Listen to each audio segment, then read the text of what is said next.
Well, hello everyone, and welcome back to Uncivil Law. As always, I'm your host, Uncivil Law, and we are turning once again into the Sarah Boone trial. As the case is finally underway, the much ballyhooed day has finally come, where the state has begun its presentation of evidence. So far, off to a relatively slow burn on things, all things being considered. So far, we've heard from a couple neighbors, plus one of the brothers of the deceased, who have testified to some basic background information. Nothing really particularly surprising. We also heard from a Publix manager who provided a copy of a receipt and a video of presumably them buying alcohol, though we didn't see the video, nor did we hear specifically what was on the receipt, which is a little bit odd, to be honest, that we didn't hear those specific details. And we also heard from the 911 operator, who again confirmed that she's a 911 operator, but we didn't hear the 911 call, which was a little odd. So that was a little bit odd just in terms of presentation. The neighbors so far have testified that there was noise and there were arguments and they were an unhappy couple and a bunch of drunks. And so that's basically what we got. Kind of a slow burn, and we haven't gotten a lot of information so far about this. We of course have not seen the infamous video yet. We haven't even proven that there's anyone dead.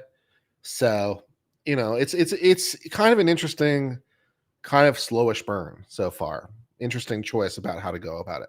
But it looks like we're proceeding in a timeline, which makes sense.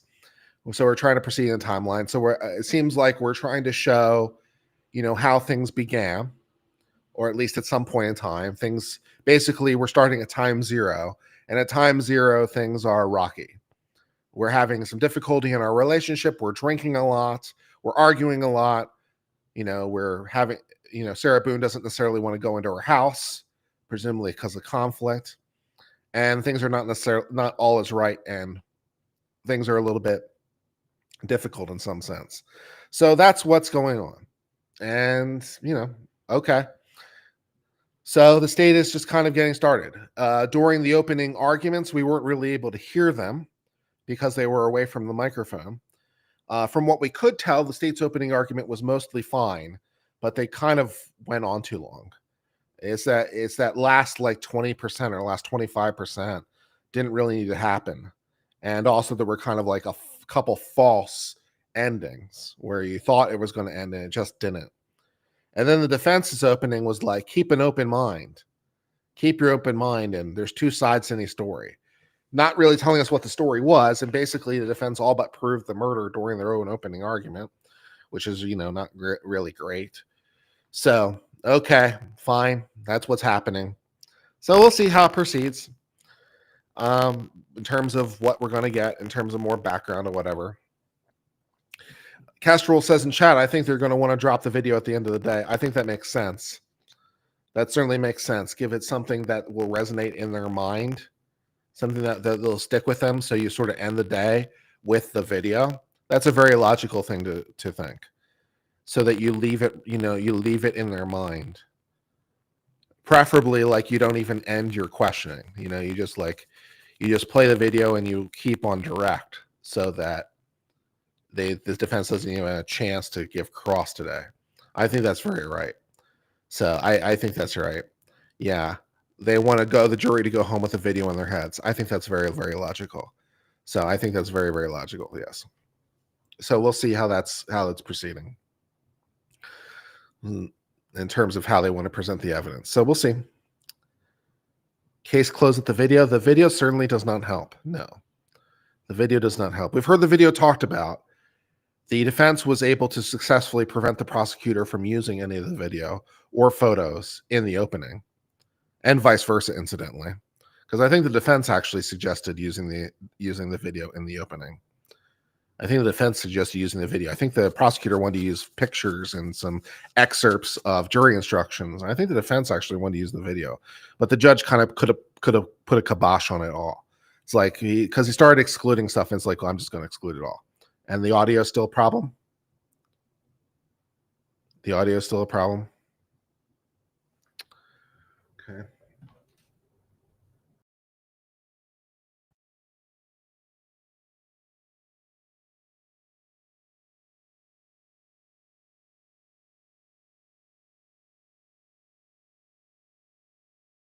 Okay. So hopefully that will fix whatever problems there are. We'll hope for the best. So we'll see. And welcome and thank you for being here and spending some time with me. I'm glad that you're here.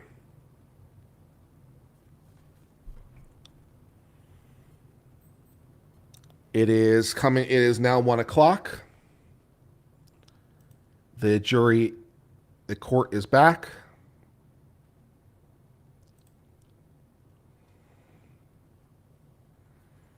So everyone's back in their room. Everyone's back where they're supposed to be. So we will see how it all proceeds.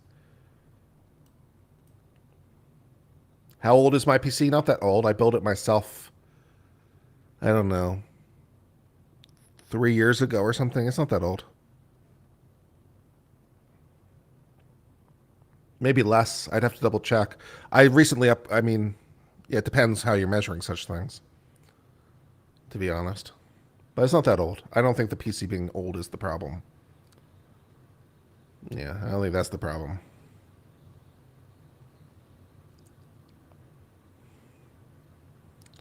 Lighting is great, thank you. Sarah's had some snacks. She may have had some snacks. That's true. Notorious Jules is at the trial. That's what I hear. Notorious. Notorious. Jules. She's the notorious. Yeah. So,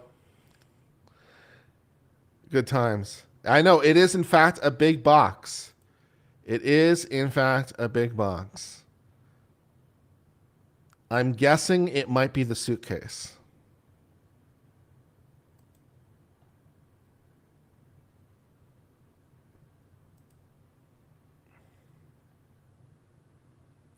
Yeah, I think it's the suitcase in the box, too.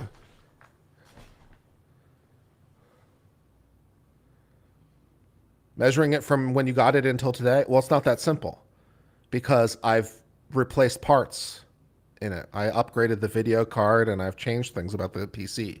So it's not as simple as saying, well, when did I get it? First of all, I never got it. I built it. I built it. So I never got it. I built it. And second of all, I've upgraded components. So it's not as simple as saying, well, when did I get it? It's like, when did I get what exactly? I've changed the hard drive since then. I've changed the video card since then. Yeah, it's like, yeah, it's not that simple.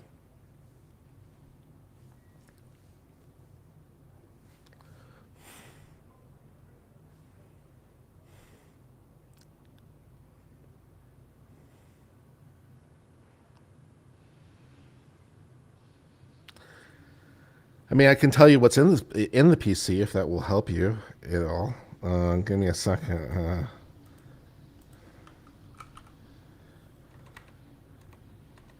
Let me answer your question this way. Let's see. Hold on. System information.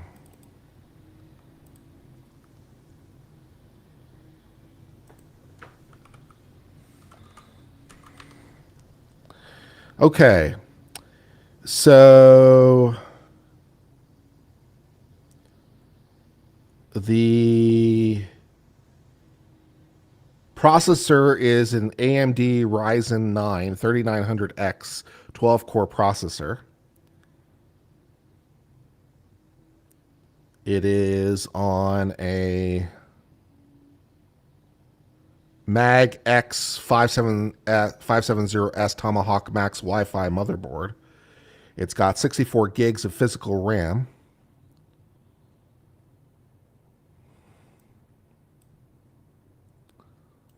I don't know whether or not any of that answers your question, but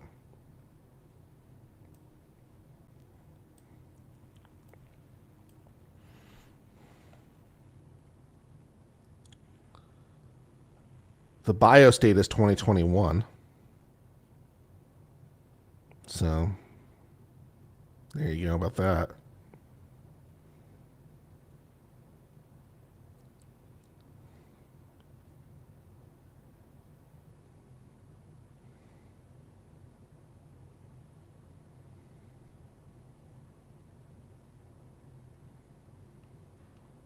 So 3 years old, I guess.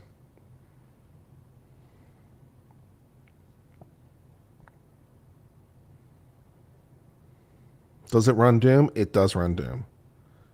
It runs all versions of Doom, yes.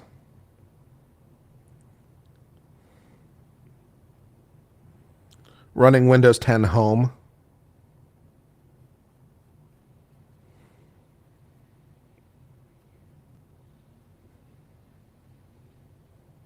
It's a good PC.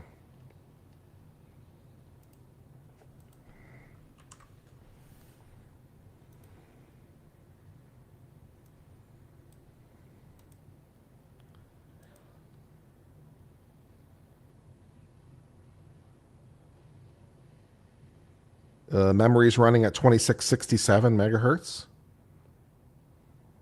And that's good. Plenty of space.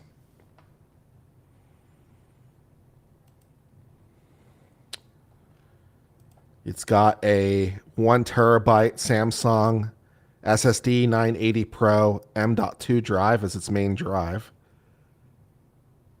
And then it's got an 8 terabyte secondary drive, basically.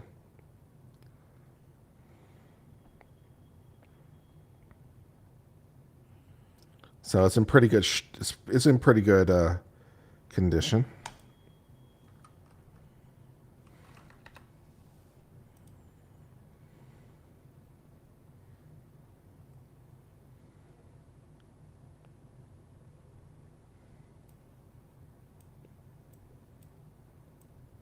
Judge is back.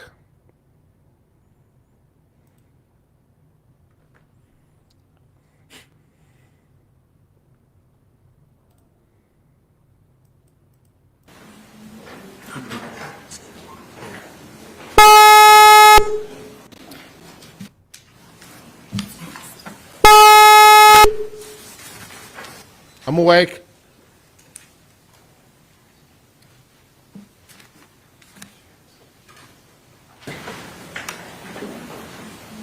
We're back on the record. State of Florida versus Sarah Boone, 603.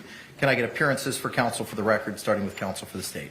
Dave Kestner on behalf of the state. William J. for the state. Defense. James Owens for Sarah Boone. Tony Henderson for Sarah Boone. Kevin Beckham for Sarah Boone. Ms. Boone is seated. All right, we're back on the record. State of Florida versus Sarah Boone, 2020 CF 2603. Can I get appearances for counsel for the record, starting with counsel for the state? Dave Kestner on behalf of the state. William J. for the state. Defense. James Owens for Sarah Boone. Tony Henderson for Sarah Boone. Kevin Beckham for Sarah Boone. Ms. Boone is seated at counsel's table wearing the same black suit and pink blouse from this morning. State, anything we need to address before we bring back in our panel? Can we get the evidence projection system up and can we test it before we Yes. go live? Yes, sir.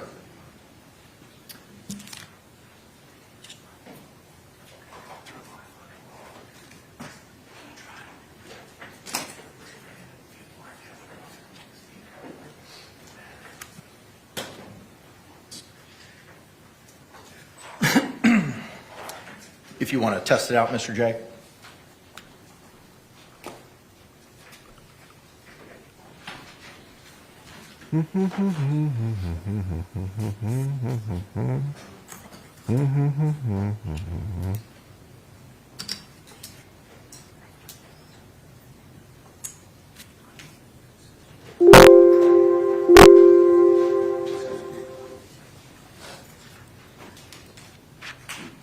Call 1 at 12:59 p.m. with a GMT offset of -300 minutes. Call on month.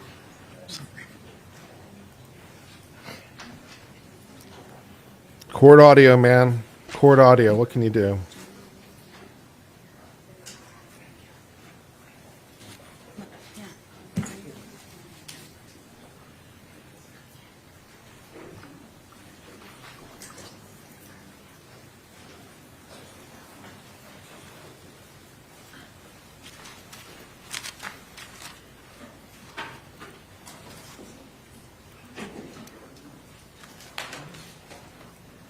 I did have food. I had a sandwich. At 12:59 I had some tuna. It was very nice. With a GMT offset of -300 minutes. Call on Monday, February 24th, 2020.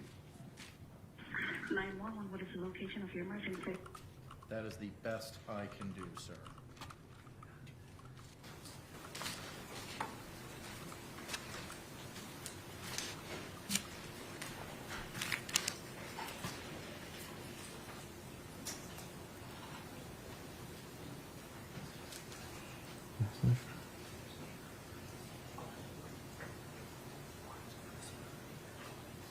There is a BIOS that was released.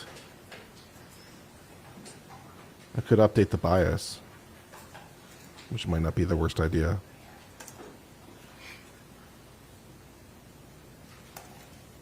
There's a BIOS release 2024. I could update the BIOS. Okay. It's All actually right. not the worst idea. Anything else, State, we need to address? Not this time, Your Honor. Defense? No, sir. Okay. All right. Just in the spirit of full disclosure, there are some persons behind me to my right and my left. I run the mock trial program at Barry University School of Law here in town, and these are some of my students as a member of that program, so they're here just simply to observe. So pay no mind or attention to them. With that, are we ready to bring in our jury? Yes, Your Honor. Okay. All right, let's stand and bring in our panel. This is a very interesting mock trial class, I guess.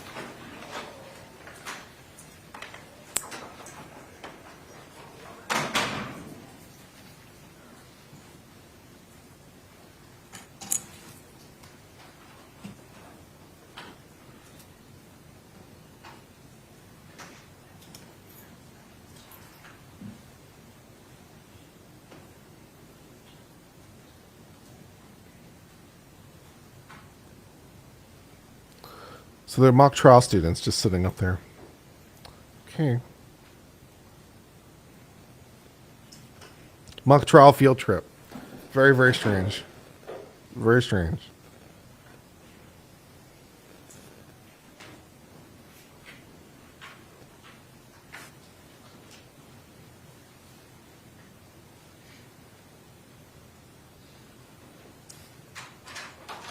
Jury answer.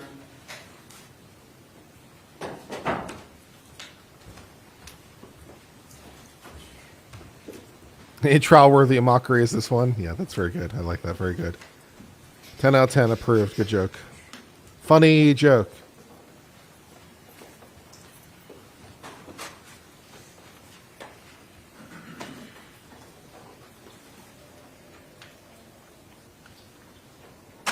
State, do you recognize our jury? Yes, Your Honor. Defense, do you recognize our jury? Yes. All right, y'all can be seated. Thank you. Members of the jury, good We've been afternoon. mocking I this hope trial you for some time. enjoyed your 100%. You know it. 100%.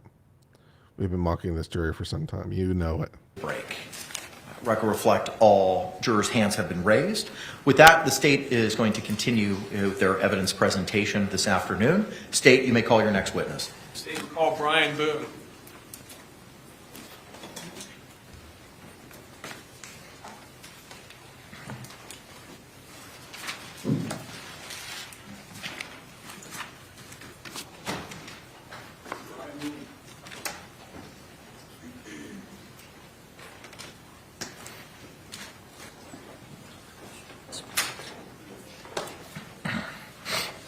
We're watching because we despise her. We do despise her. We absolutely despise her, 100%. Mr.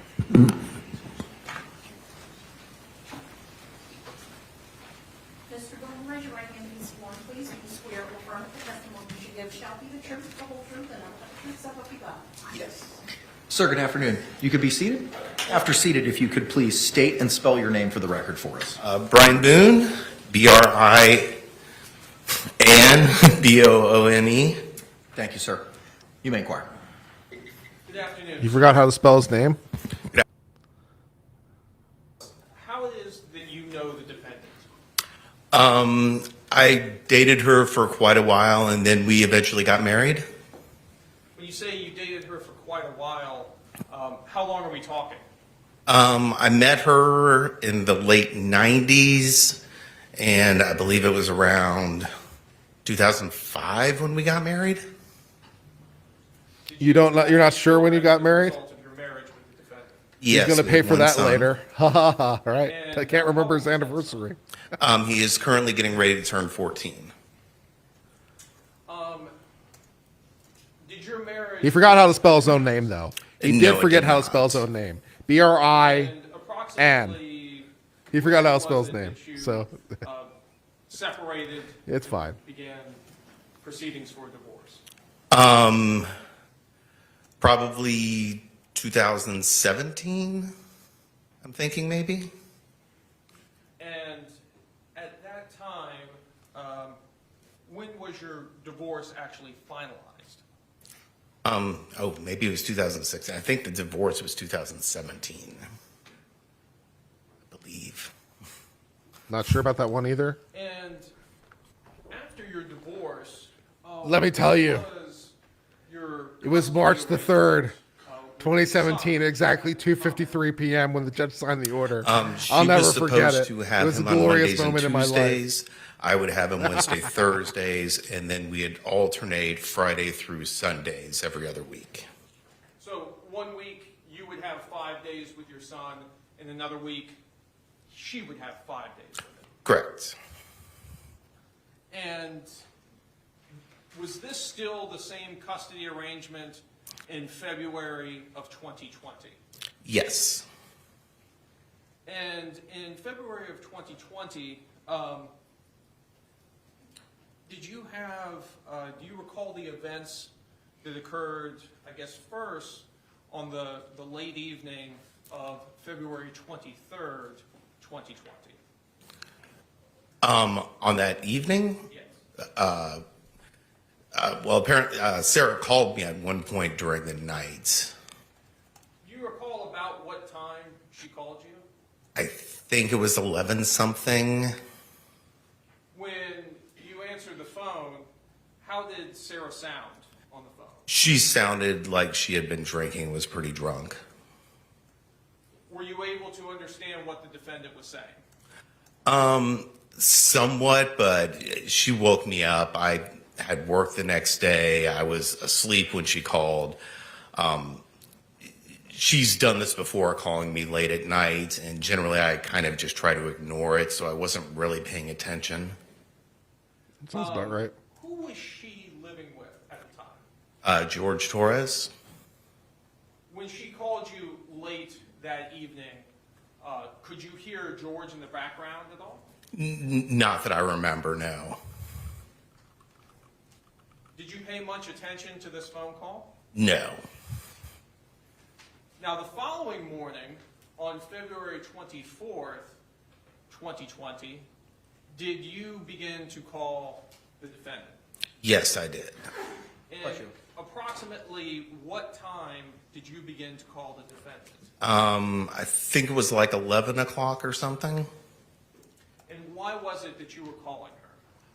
Well, it was going to be Monday. I had him on Sunday and dropped him off at school, and I was calling to try to find out if she was going to be actually picking him up that day. Why would you have a question about whether or not she was picking him up? She wasn't generally very good about actually getting him on the day she was supposed to. Yep. So it was not uncommon for you to have to remind her to pick him up or to make sure that she was going to pick him up? Well, I mean, remind or just find out if she was going to, or if she was just going to give him over to me as what happened. Do you remember at what time on February 24th you actually got in touch with the defendant? I think it was like 12:30 or something. And when you actually got in touch with her, what did she tell you on the phone? That George was dead, and if I would come over. Did she say what happened to him? I don't remember if she told me then on the phone or when I got there, but she told me they had been playing hide and seek and that she fell asleep. What did you advise her to do? I told her she needed to call 911 and that I would come over as soon as I could. And this is on your first phone call here at approximately 12:30 Yes. on 2/24/2020. Yes. Did she call you again while you were en route to her residence? She did. She called to find out if I was still going to be coming over. And when you spoke with her while you were en route, what, if anything, did you advise her? I told her she needed to call 911 and told her I was on my way, but she needed to get somebody over there. How long did it take you to arrive at her residence? From the first phone call, or? Yes, from the first one. Well, I mean, I live a minute or two drive away, but I had to get my puppy. We had just gotten a puppy recently. I had to get him in his crate and stuff like that and put something on because I was working from home. And total time, maybe 10 minutes. When you arrived at her apartment, tell us what she told you when you arrived.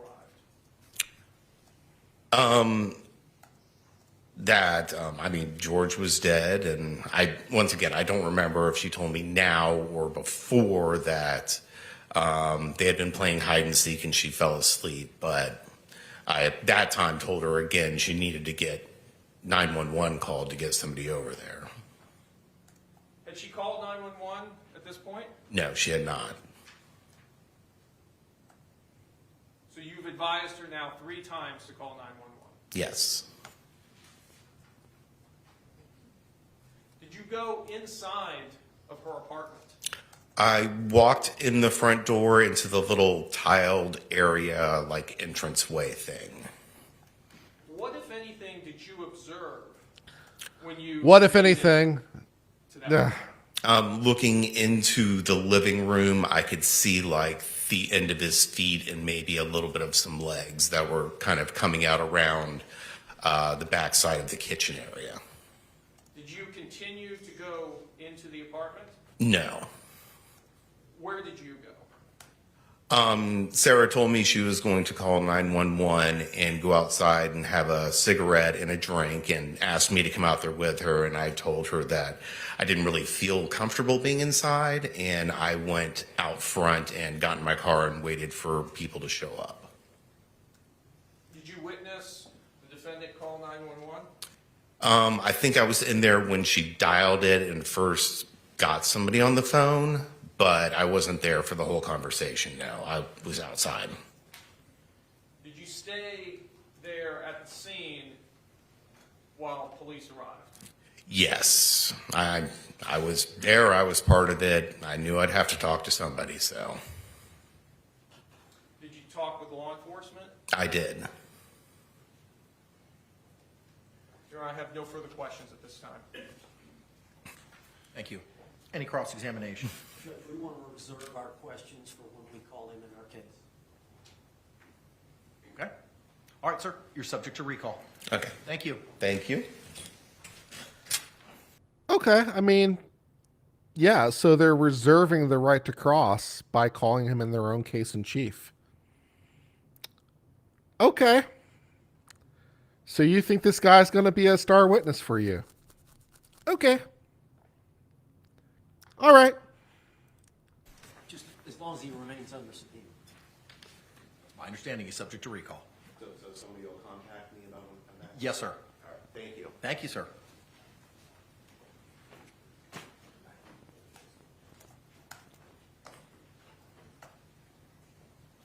State, you may call your next witness. Your Honor, may we approach a moment? Yes.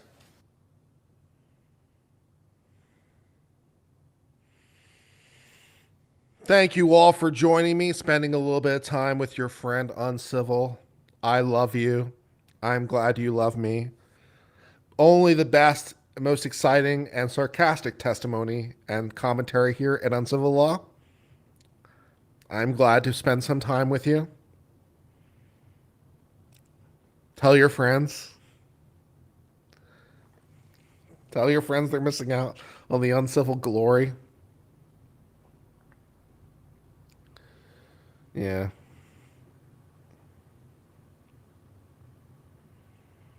It's probably a wise decision to defer it till later. It's just different. Is the plea off the table? I have no idea. That's impossible to say, Isabel. That's impossible to answer that Patience for a question. few moments while the state attaches a Bluetooth speaker so that they may. Yeah, that's impossible to answer. A plea deal can be offered by either side and has to be accepted by both sides. So it's on the table if they both want it to be, and it's not if they don't want to be. Right? You have to have two people to make mine. So I have no idea what the state would or would not be willing to agree to at this point. They may not be willing to agree to it. They may be willing to. It's totally up to them. It's up to their whim.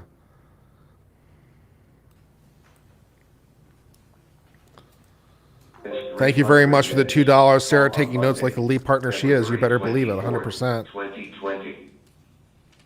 911, what is the location of your emergency? 4748 Brent Court, apartment 3. 4748, what's the street name? Brant, F-R-A-N-T-D. Why not take the plea? Don't know. Don't know. 4748 Brent Lane, apartment 3. Brant Court. Brant Court? Yes. Okay, is this near Mackenzie Drive? I don't know where that is. Okay, okay. It's Gilwood Park Apartment. Okay, 4748 France, correct? Correct. All right, correct. Now tell me exactly what happened there. My boyfriend and I were playing last night, and Mm-hmm. I put him in a case when we were playing, and Okay. but kind of hide and seek kind of thing. So I fell asleep, and I woke up, and he was dead in the suitcase. So I don't know what happened. I don't know what happened. Right, okay, what's your apartment number? 3. Apartment 3? Yes, like he had like blood coming out of his mouth, and I don't know, like he had like an aneurysm on what nothing. Right, okay, all right, okay. Listen, we're getting out of 13. All right, okay. Okay, Now? okay, yeah, man, this is, we're on our way up there. You're at 407-716-8684. Okay, is he hanging from somewhere or what, man? No, I pulled him out of the suitcase. I tried giving him CPR. Okay, so he was in a suitcase? Yes, and I fell asleep. Okay, how old is he working now? 42-year-old man. All right. Okay, we're setting up on the sheriff's office out there? Yes, ma'am. Yeah, okay. All right, listen to me. Okay, that you need to confirm this one. No, right, I understand. You need to confirm this. Is he awake at all? Is he conscious at all? No, he's purple. Is he breathing? No. All right. I need you to get him on the floor, flat on his back for me, okay? I did. I tried giving him CPR. All right. I tried giving him CPR. Yeah, okay, No, nothing happened. He's purple. okay, listen, you did the defense of the bill. I need you to get it for me, okay? What is And it? is he available? No. All right, you right by him now? I'm sorry? Are you right by him now? Yes. Okay, listen, okay, ma'am, listen, so listen, is he cold and stiff? Yes. Okay. Well, he's not necessarily cold, but he's stiff. And Right, okay. All right, listen to me. Listen to me. I want you to lay me flat on his back for me on the floor. I did. Removing the clothes, okay? Yes, I did. All right, okay. Wait. Stiff and purple. Right, okay, listen. Okay, man, that's fine. Aw, thank you very much for okay? the super chat. All right? Appreciate it. Just because you rock in and have interesting things to say. Aw, thank you very much. That's very nice. Thank you. Betty, Aw. just like that, I can tell. Okay. Please, okay, your girdle. Okay. Listen to me. All right, I want you to place the heel of your hand. Okay, right between his chest, right between his breastbones. Put your other hand up on that hand. Yes. We want to pump his chest to be hard and fast. Going to lift twice per second. I'm doing it again. Okay, no, just keep on pumping. That's all you need to do for me. I don't think CPR is going to help at this point, boy. I really don't think CPR is going to work at this stage. 1, 2, 3, 4, 5, 6, 7, 8, 9, 10, 11, 12, 13, 14, 15. This is 19. She lost it at 15. That's all you need to do for me, okay? Yes. That means that she counts in base 16 numbers. See, because 15 was as high as she could go. And so, okay. That'd be good. Could you start counting? 8, 9, A, B, C, D, E, F, 10. I don't know why I amuse myself, but that's where we're at right now. Okay, ma'am, they're driving here as fast as they can. Okay, don't stop to say hurry up. Just keep on pumping and counting. Okay. All right, just continue pumping. Just count up. I'll take a count with you. 1, 2, 3, 4, 5, 6, 7, 8, 9, 10, 11, 12, 13, 14, 15, 16, 17, 18, 19, 20, 21, 22, 23, 24, 25, XXV, XXVI, 28, 29, 30, 31, 32, XXX. please hurry. Okay, ma'am, they're getting here as fast as they can, okay? He's there and he's purple. Purple's a bad color. Keep pumping his chest for me, ma'am. Purple's a bad color. Still doing it, okay? Still doing it. Just don't make any contact. Right, okay, that's fine. You did a good job. Just keep on doing it for me. That's all right. They're getting there as fast as they can, along with the sheriff's office also, okay? Please. Keep on pumping, man. 1, Pumping. 2, Pumping. 3, 4. Pump it. 1, 2, 3, 4. Pump it. 1, 2, 3, 4. Keep on pumping for me, man. I'm doing it. I'm doing it. Believe me, I'm doing it, okay? Do do do do do do do do do do do do do do Keep on pumping for me, okay? Okay. Please hurry. Right, okay. I'm staying alive, staying alive. What happened? I'm staying alive. Okay, man, keep on pumping the chest for me, okay? They're in the parking lot. They should be up there shortly, okay?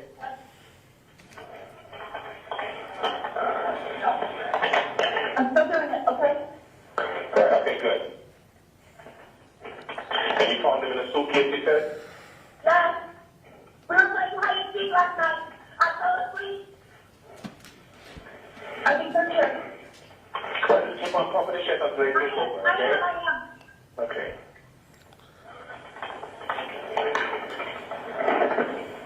I am. Okay.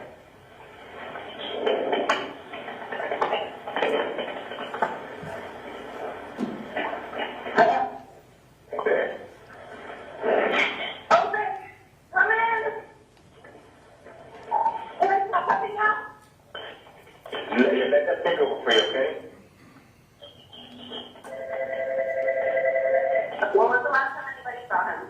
The last time. I'm not sure breaking the ribs is going to help on this occasion. I know CPR, you're supposed to push really hard and you might break the ribs. I'm not sure it's going to help right now. Hello, ma'am. And so we're there, obviously.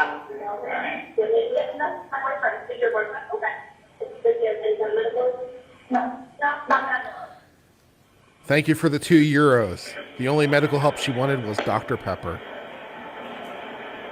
Yeah.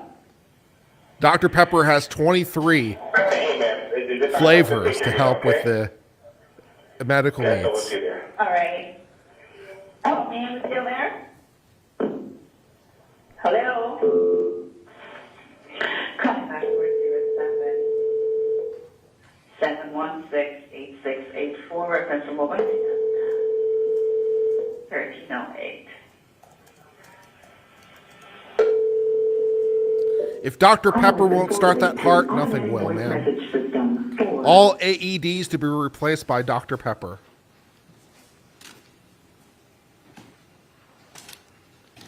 Dr. Pepper's now number 2. Did you guys know that? It overtook Pepsi recently. It's now the number 2 soft drink in the United States. Did you guys know that? It was in the news a little bit recently. You might have missed that story. which is really more a testament to Pepsi's collapse than Dr. Pepper's growth, but still. We're ready to continue with the presentation of witnesses. Yes, sir. You may call your next witness. State we call Abraham Moreno.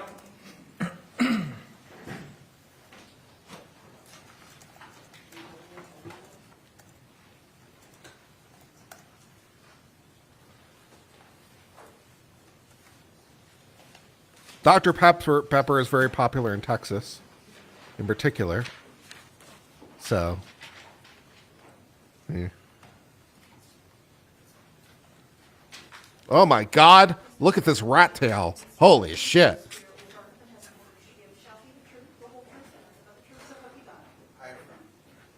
Sir, good afternoon. Could you state and spell your name for the record for us? Abraham, A-B-R-A-H. What's number one? Moreno, What's number one? I feel like you should be able to answer this question. Okay.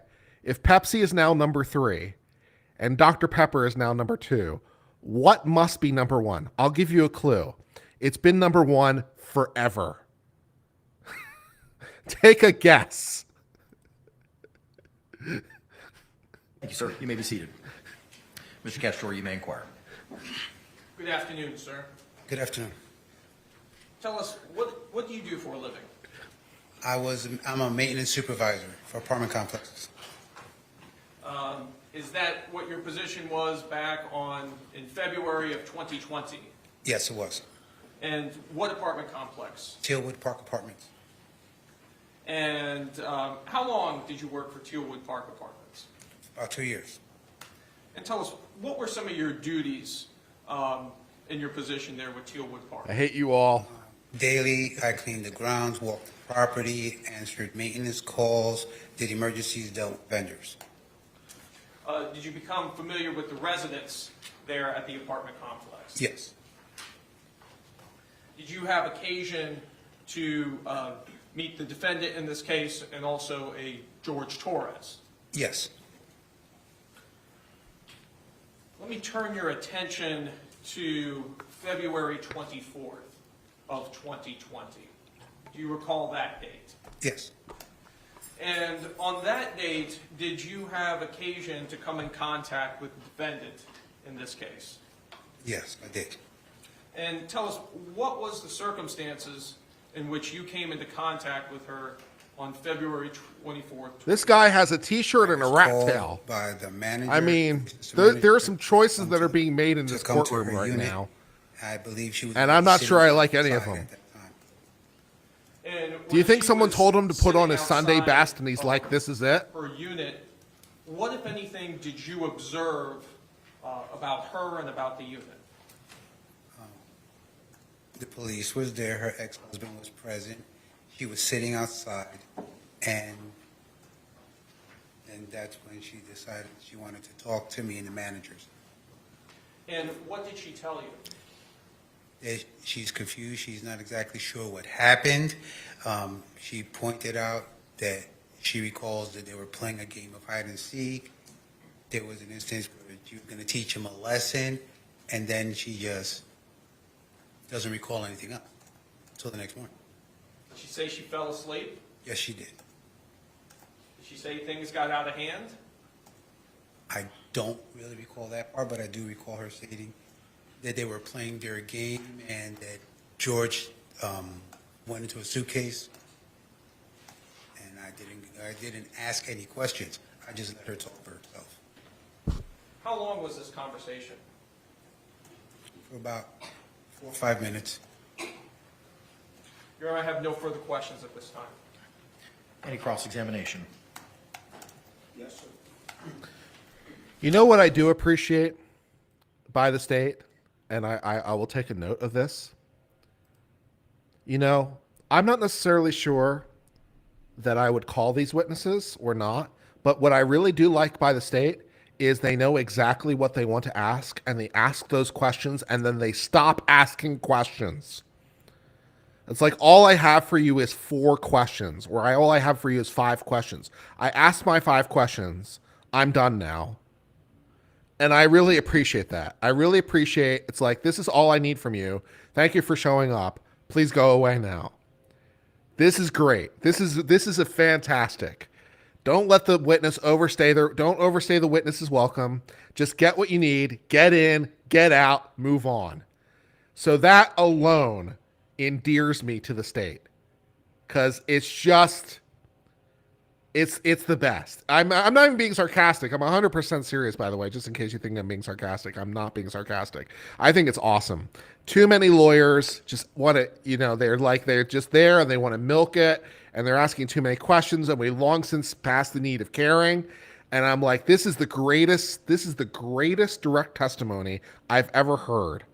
Not necessarily because it's necessarily like the most ethereal, the best questioning, but it's just efficient. It's like, here are literally the 5 questions I have for you. It's taken all of 30 seconds. Thank you for coming. Next witness. It's fantastic. The state deserves like a plus, deserves some bonus credit just for that alone. It's glorious. You may inquire, sir.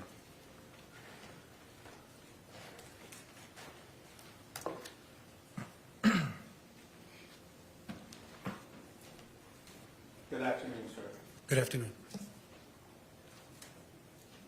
This conversation that you had with Miss Boone, Yes. that took place on the 24th? Is that correct? Yeah. And who else was present on the time that the conversation was taking place? Standing right next to me would have been Melissa Sexton and Eugene Harris, as well as the officer who was in front of the door. Okay. So there was a law enforcement officer there that day, is that correct? Yes. All right.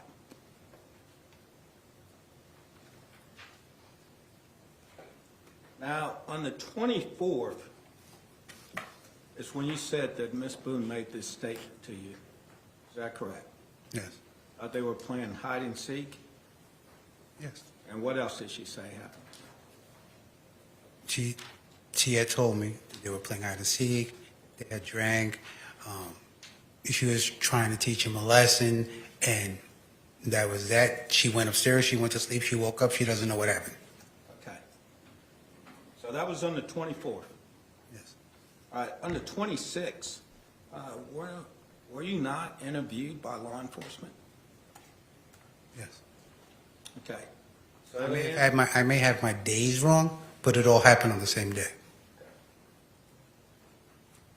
All right, the 24th, do you remember 2 days later that a Detective Scott Lowen conducted an interview with you at 4704 Lucier Court, Winter Park, Florida? You remember that interview? Yes. So that was 2 days later, is that correct? I would assume so. Yes. All right, so when he interviewed you 2 days later, did you tell him about this statement that Miss Boone made to you that you just told this jury in court? I did mention it to him. You did mention it to him? I mentioned to them that we did have a conversation. Did you tell him the content of the conversation?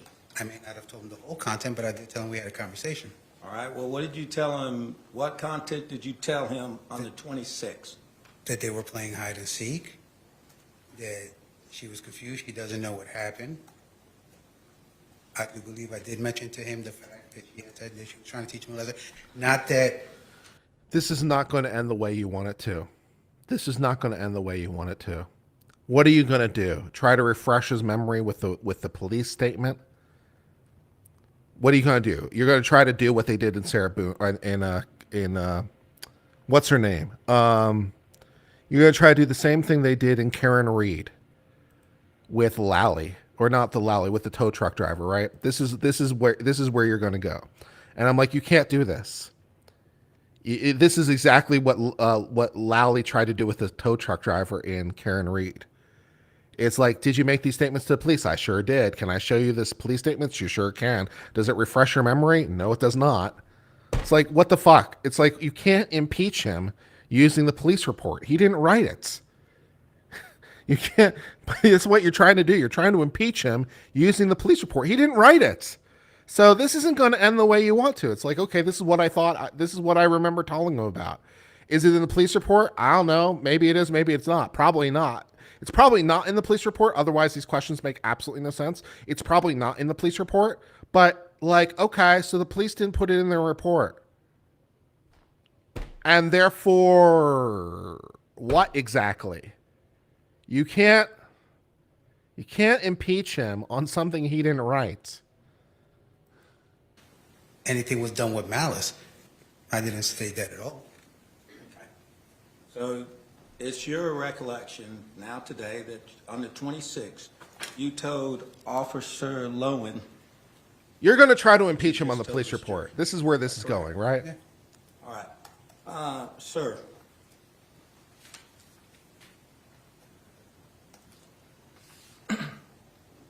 In preparing for this case, did you have a meeting with the Assistant State Attorney on September 23rd of 2024?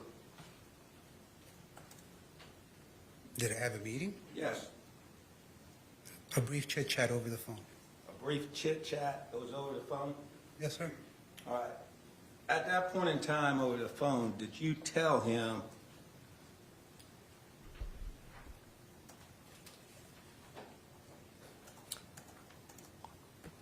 that Sarah Boone, the defendant, stated that she was teaching him a lesson and things got out of hand and that she fell asleep? Yes. Is that what you told him? Yes. Okay. And that was in 2024 of September the 23rd of this year, 2024. Yes. Is that correct? Yes. Are you telling us that back on Objection, February the 26th asked and of answered. 2020, you told Officer Lowen at that time the same thing? As I recall, yes.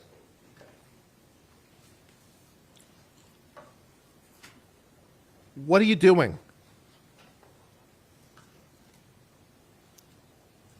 You have nowhere to go. What are you doing? So did she ever tell you how things got out of hand? No. Sir, you testified that you knew both Mr. Torres and Miss Boone, is that correct? Yes. You actually knew George Torres from a different time, didn't you? Yes, I did. When did you first know George Torres? In the 1990s. In the 1990s? He was a teenager and he lived down the street from me. Well, that was a fucking waste of time. That was a fucking waste of time. It's like, did you tell it to the police officer? Sure did. Did you tell it to the prosecutor? Sure did. Are you sure? Yes, I am. Well, that was a fucking waste of time. Shit. Me and my wife.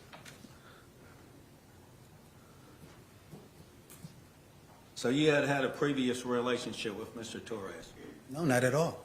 Not at all. You just knew him from then? Yes, as I stated, he was a teenager and I was an adult. Okay. During this time, though, that you became reacquainted with him, did y'all establish a friendship at that time here in Orlando? I wouldn't say a friendship, but an acquaintance, yes. Okay.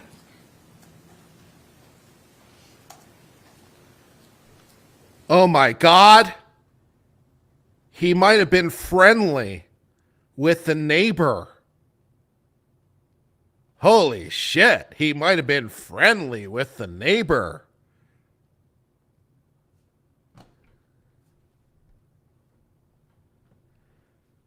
Yeah.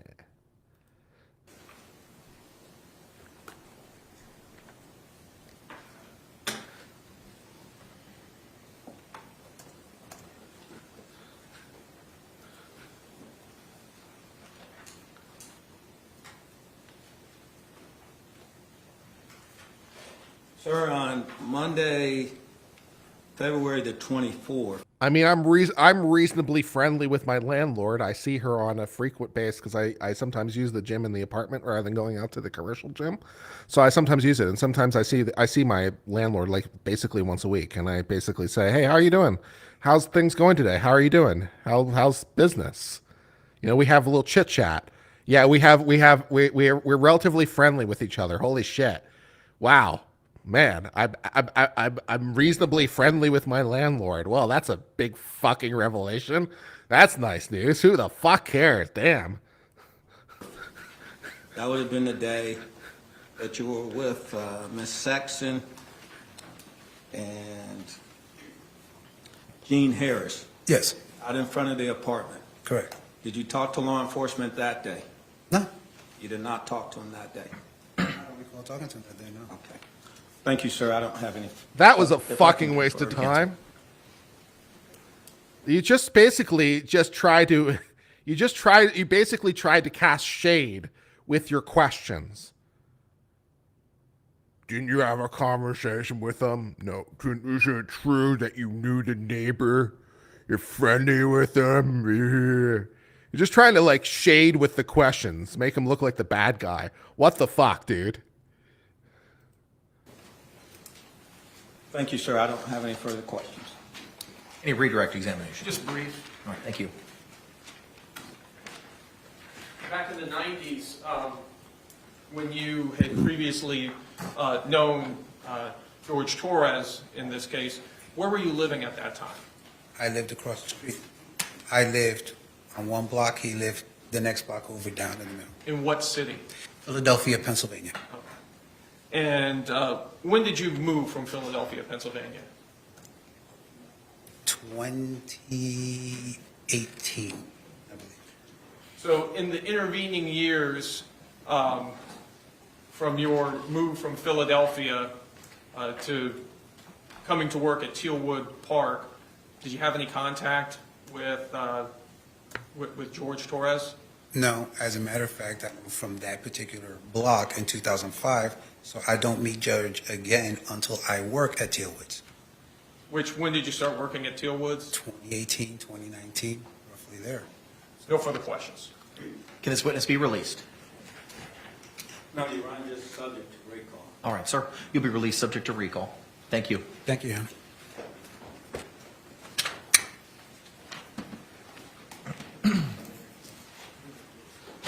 State, call your next witness. State would call Deputy Kayla Rodriguez.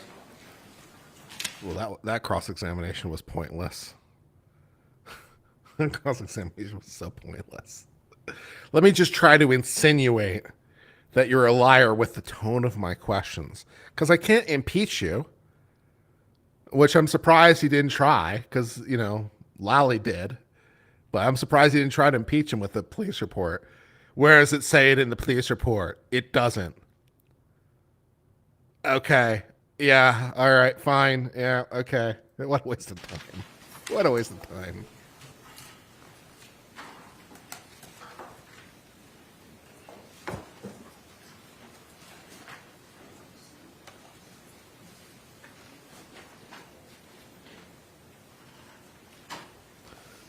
What an absolute waste of time. Raise your right hand and be sworn to swear or affirm that the testimony you should give shall be the truth, the whole truth, and nothing but the truth, so help you Are you going to try to like show Good like, afternoon, ma'am. are you going to try to show like different witnesses have different memories? Is that where this is going? Is that the reason why you asked all those questions? Because it won't be in this, maybe this is the officer and it won't be in her police report. Did you have a conversation? No, I never had that conversation. Look at the witnesses. They have different memories of what happened 3 years ago. You could be seated. Please state your name and spell it for the record if you could for us. Kayla Rodriguez. Kayla, Kayla. Rodriguez, Rodriguez. All right, thank you. Mr. Cacciatore, you may inquire. Good afternoon, ma'am. Hi. Can you tell us who is did you work for? Orange County Sheriff's Office. And what is your position with the Orange County Sheriff's Office? Deputy Sheriff. And how long have you been a deputy sheriff? A little over 8 years, since 2016.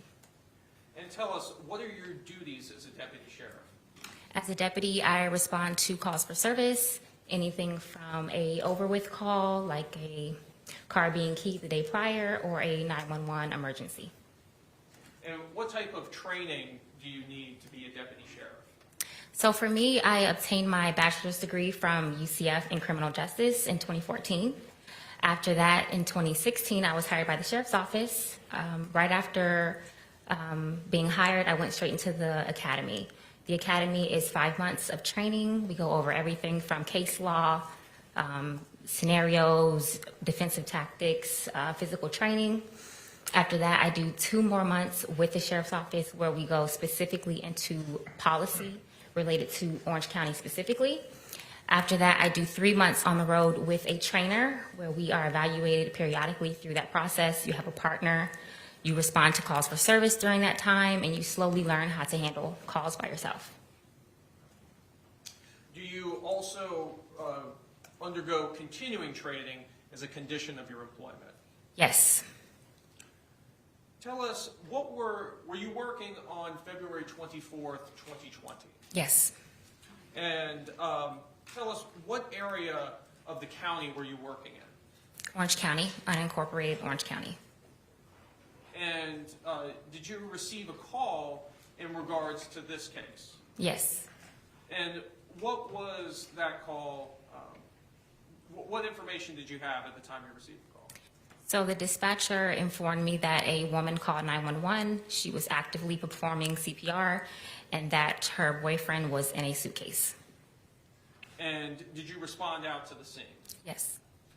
And when you responded out to the scene, were you dressed similarly as you are dressed today? Yes.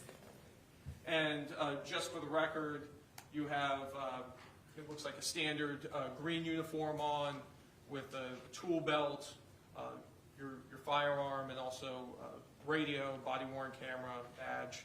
Yes. Tell us about your body-worn camera. So my body camera is used to capture scenes when we arrive. So as we are conducting any sort of law enforcement action, we turn our camera on. When you Does it like look like a strange body worn camera with that like shoulder mount? I mean, it's just, I'm not sure if I've seen a body worn camera like that, where it's just kind of like a shoulder mounted body worn camera as opposed to like a clip on, like on a vest or something. It's just like, I don't know, man. Something about that body worn camera is kind of creeping me out. Maybe it's just me. turn your camera on, tell us, does it immediately capture sound at that point? It does not. When we activate our camera, it goes back a minute, and the minute that it goes back to, you don't hear any audio for that first minute. Tell us also about the capacity and the battery life of your camera as well.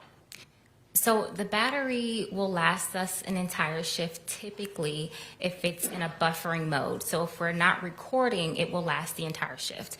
As we record, it does drain the battery. So typically we will turn it off if we're sitting in our car for an extended period of time, if we call our supervisor, if we're talking to another deputy on the side, away from a scene, we will not have the camera recording. If it recorded throughout the entire shift, the battery would die. We would need multiple batteries. So you actually activate the camera in order to begin recording? Correct. Was your body camera operational on this call out? Yes.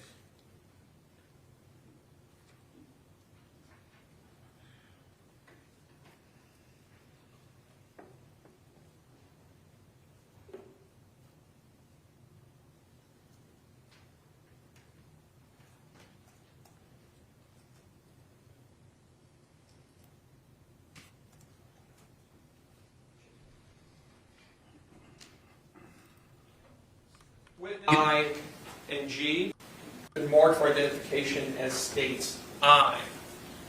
Do you recognize that disc? Yes. Did you have an opportunity to review that disc prior to coming to court today? Yes. And tell us, what is that disc? Body worn camera from the day of the incident. From February 24, 2020? Correct. And is that your initials on the disc? Yes. And does that disc fairly and accurately represent the contents of your body-worn camera? Yes. Your Honor, at this time I'd like to move what's previously been marked for identification as states I. I like his suit. Any objection? I have to say, I do like the way this guy is dressed. I like this prosecutor with this tan suit. I'm not sure if I 100% approve of the tie, but I do like the suit. It's kind of like a James Bond-esque thing. And I think it looks good. So points for the style. Do we like the tie or do we not like the tie? What are we thinking? I mean, it's kind of like it's unoffensive. But the red stripes maybe is a little clashy with the suit. I don't know. What do we think? Do we like the tie or do we not like the tie? No objection. All right, what was pre-marked as I will be received. Ooh, it's a 3-piece suit too, which is an odd choice. It's a 3-piece suit too. Who wears 3-piece suits? I guess this guy does. All right. Into evidence without objection as states 4.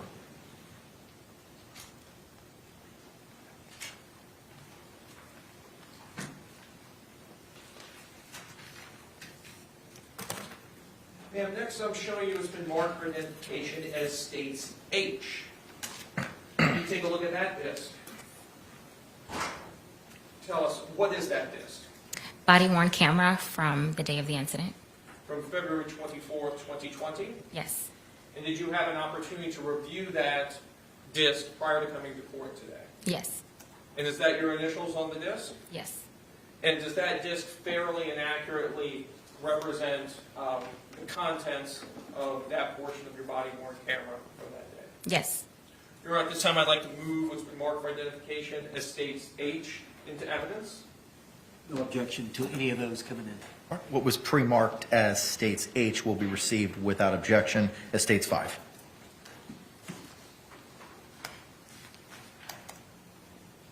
And lastly, ma'am, I'm showing you what's been marked for identification as states G. Do you Double recognize slit this in the disc? back. Yes. And tell us, what is that disc? Body-worn camera from the day of the incident. But it is not bespoke. Yes. And you had an opportunity to review this camera prior to coming to court? Yes. And that's your initials on the disc? Yes. And it fairly and accurately represents your conduct on the body-worn camera? Yes. Your Honor, at this time I'd like to move what's been marked for identification as states G into evidence. No objection. Thank you. What was pre-marked as states G will be received without objection as state 6.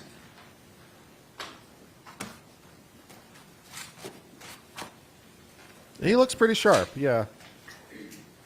He looks pretty Your sharp. Honor, request permission to publish states 4. You may. Your Honor, may we dim the lights and use the overhead projector? Yes.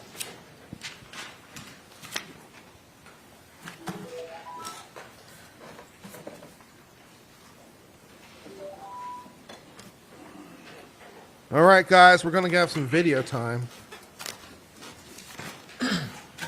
Video time is glorious time. Not a fan of the tailoring? Fair.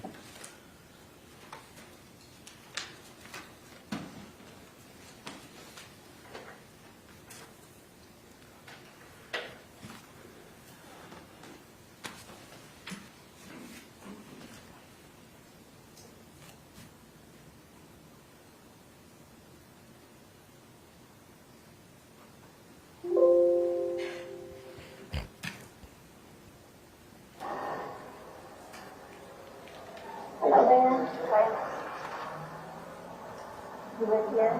Okay, I'll talk to you guys, get some information. That's my, the property manager, I don't know if I should go. Tell him really quick, or we'll take care of that. Where's he at? He wants that in. Oh, don't worry about that, we'll take care of that for you, okay?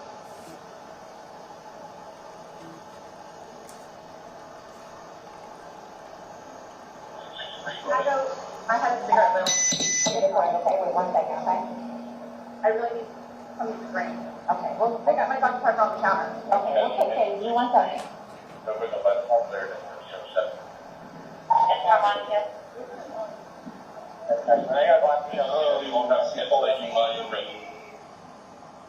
Put the time. That you called it? Is that the time you called it? Okay, perfect. Fine, 220. 220, go ahead. 707 at 1307.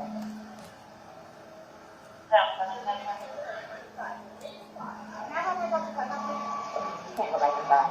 What's going on? Who is he to you? Boyfriend? Yes, for like 3.5 years. What happened? We drank last night. Can you pass this to the around to the FBI stuff? They need to sign that for sure. Okay, not even. Okay. No. Each of them has to. This might be a real thing. So each of them has to put their name. Normally we always. I just put everybody. no problem. Like, you know, we're putting a puzzle together, we've been doing some artwork together. You are putting a puzzle together? Yes, we have a puzzle that we started in there. Okay. We've been doing art, trying to take stuff off the wall to make new art put up there, like having a good time with one another. But we had a bottle of wine last night. Okay. So then it's like, we decided to play hide and seek, right? Okay. So he gets in the suitcase. Okay. Who is that? That's my ex-husband. My former husband. How did he live here with you guys? No. I told him over here. Okay. Okay. I didn't know what to do. Okay. I didn't know what to do. Okay. So then he came over here. Here, let's talk inside. Man, she has aged a couple of years, hasn't she? She has aged a couple of years. The problem is I fell asleep. When did you do CPR? This morning. When I found it before you called. Yeah. 1 o'clock right now. I tried. I was awake, but I actually got out of the bed at like. I've never seen this video before. This is a first. And I was like, oh, he's in the suitcase still. That's when I found him. I took him out. I tried doing CPR, and then I called him, and then I called you guys. Did he be here before the fire department got here? Who? Your husband? Or your ex-husband? Okay. Where'd you live at? Right on the street. Okay.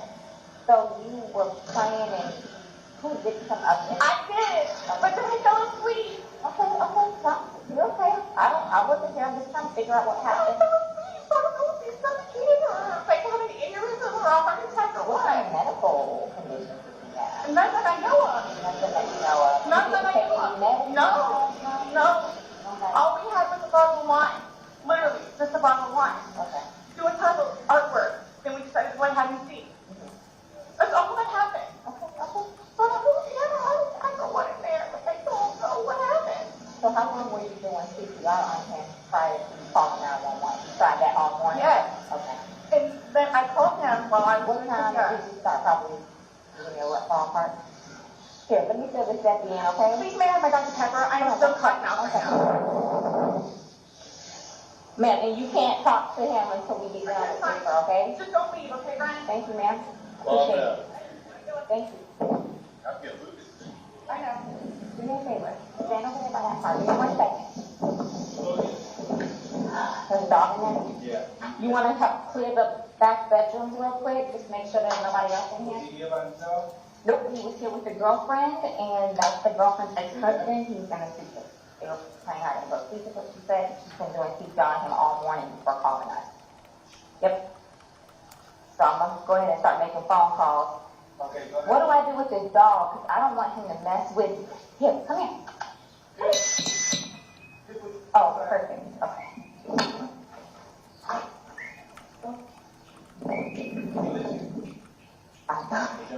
Yes. Here, come on, let's go outside. Come on. Good boy. Cutie. Thank you, Robert. I'm sure it's empty, but just want to make sure. Thank you. I put my glove on. Touch anything. Orange County. Sheriff's office.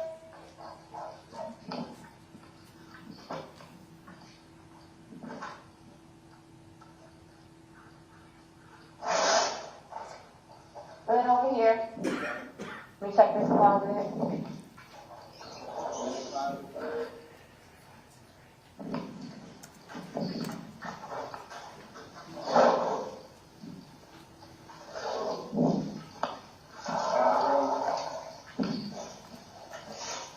Go to garage. Go to garage.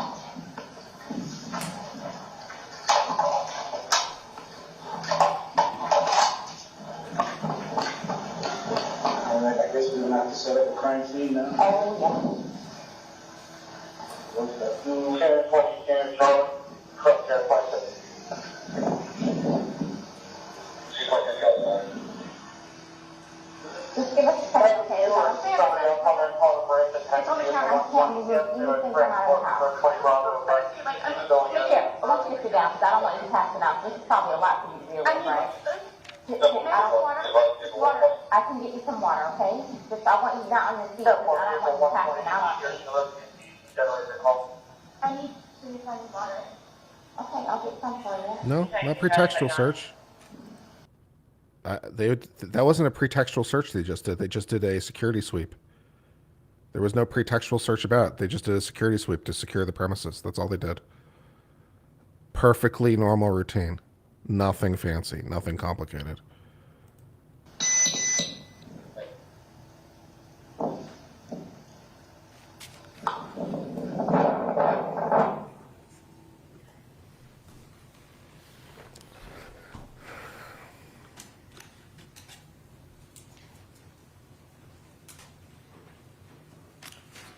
Your Honor, request permission to publish States 5. You may proceed.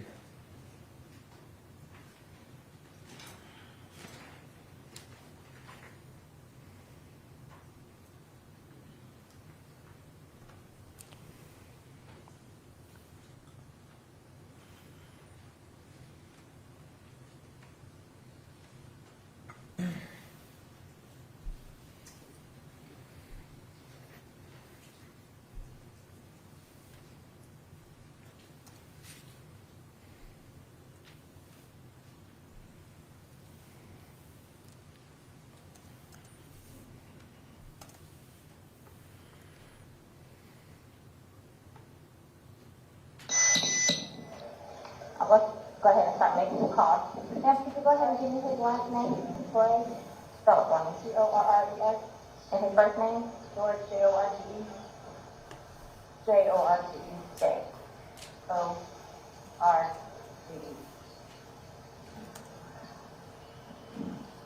His birthday? 2/13/78. And this is the boyfriend? Yes. How long? 3.5 years. Living together that whole time? Yes. Okay. And your last name? Boone. Spell it. Boone. First name? Sarah. Sarah. Birthday? 10/10/77. So, you kind of think to kind of collect yourself. Tell it to me again. You guys were playing last night, drinking a bottle of wine.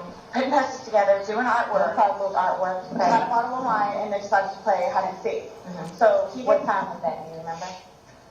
I mean, I know that I was in bed probably by like what, 12:30. Okay. Well, I went upstairs at least, and I fell asleep, Okay. forgetting that he was So in you the guys were suitcase. playing the hide and go. Yes.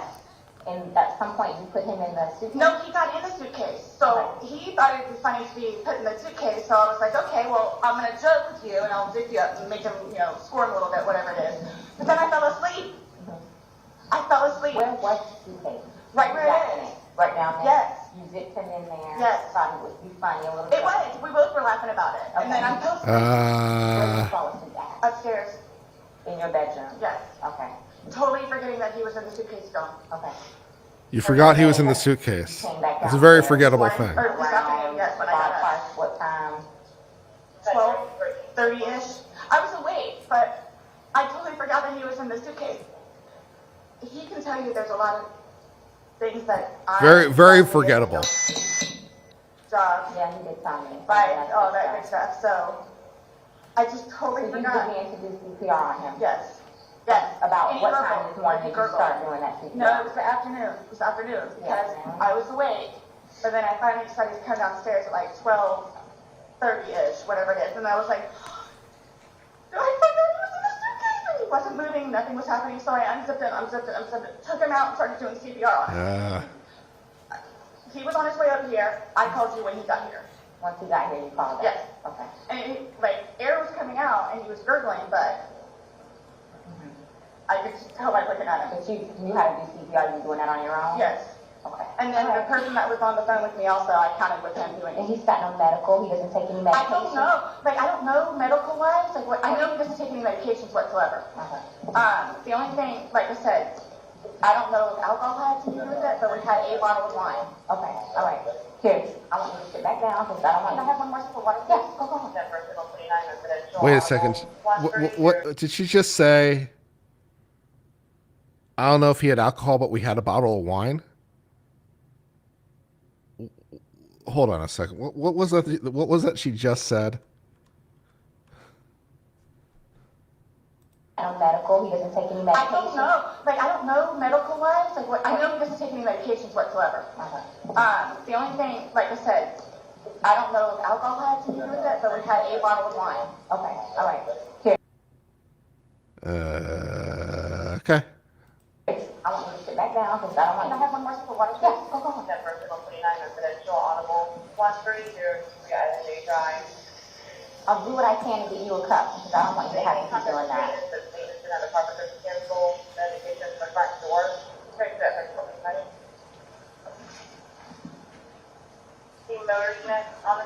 The cups are like right there. Sit right here, don't talk to the ex-husband right now, okay? I won't. Can I have a cigarette, please? Ma'am, I can't take anything out of the house. It's on the back porch. Nope, all of it, secure, okay? I'll try my best to get you what you need, okay? Maybe one of these deputies has a pack from someone, sit down and I'll try and get you what you need, okay? Just cut, please. Okay. I don't want you on your feet.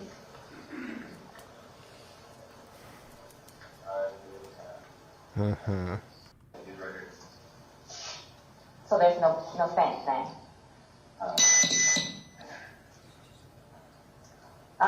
Corporal asked me to give you a rundown? She's, sitting on. She said, I don't know if alcohol had anything to do with it, but he had a bottle of wine.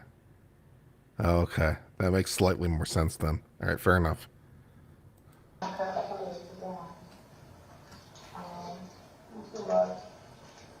was getting ready to call you guys. Yeah. Want to talk over here?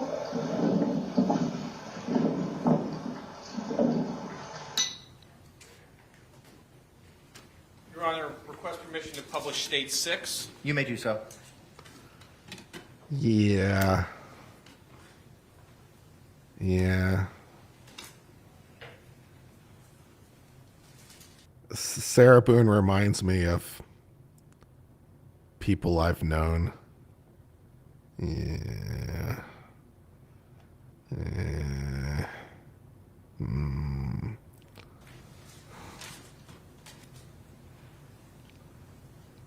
Hmm.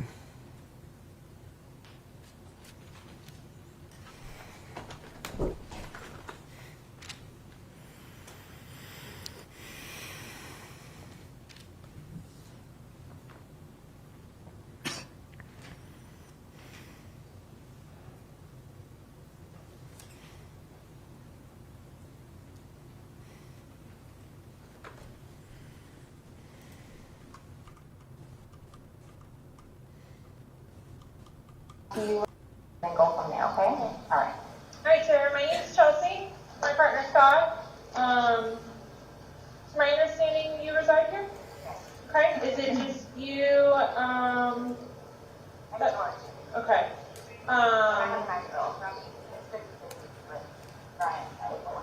Your former husband. Okay. But you reside here with George, and then your son lives with you, or lives there's 50-50. Yeah. Okay. So from what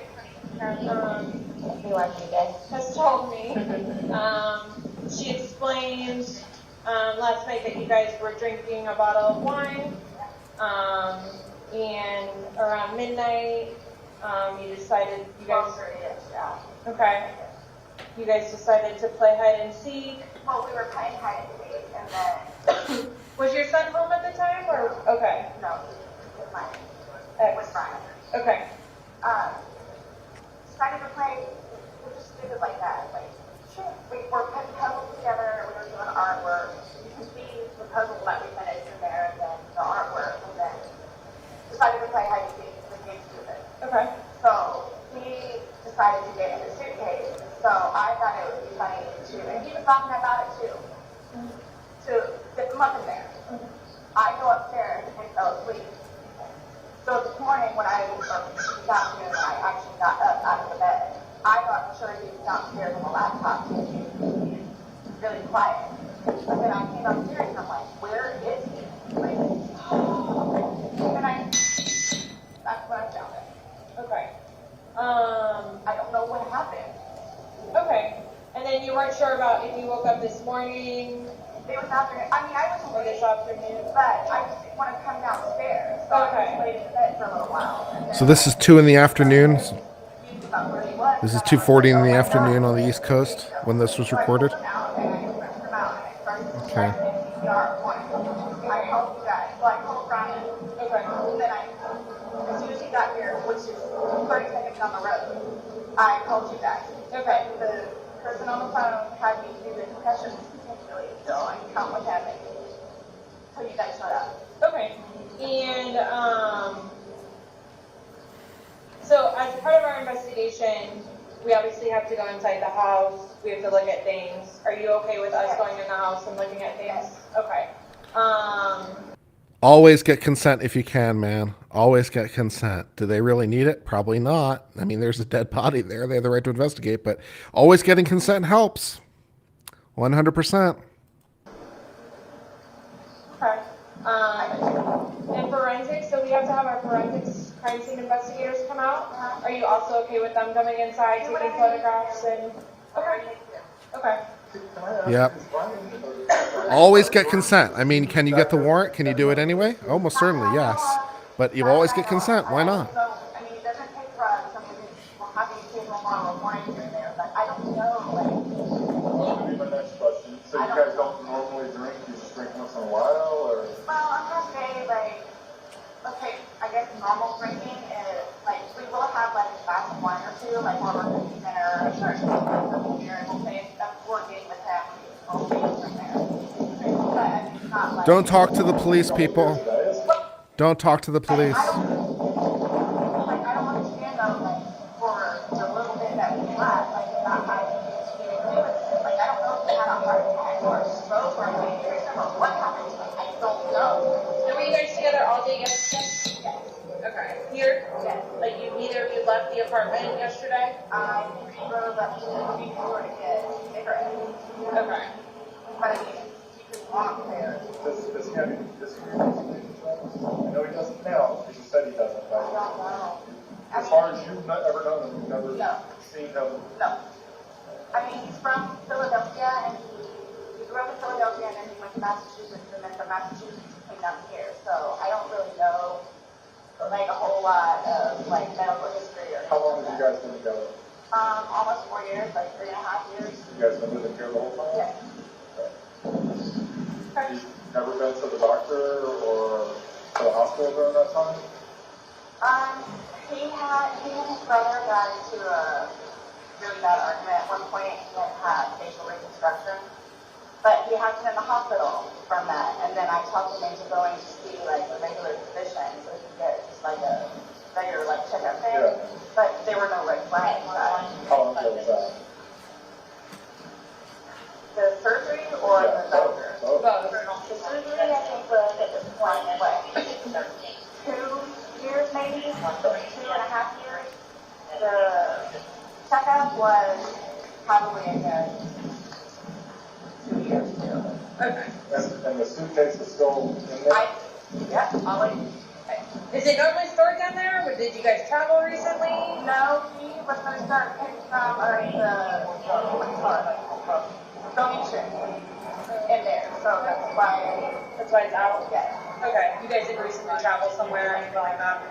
After you zipped them up, did you move the bag around and mess with them at all, or you just zipped it up and walked away and I after? was laughing about it, but I went upstairs and I fell asleep. Okay.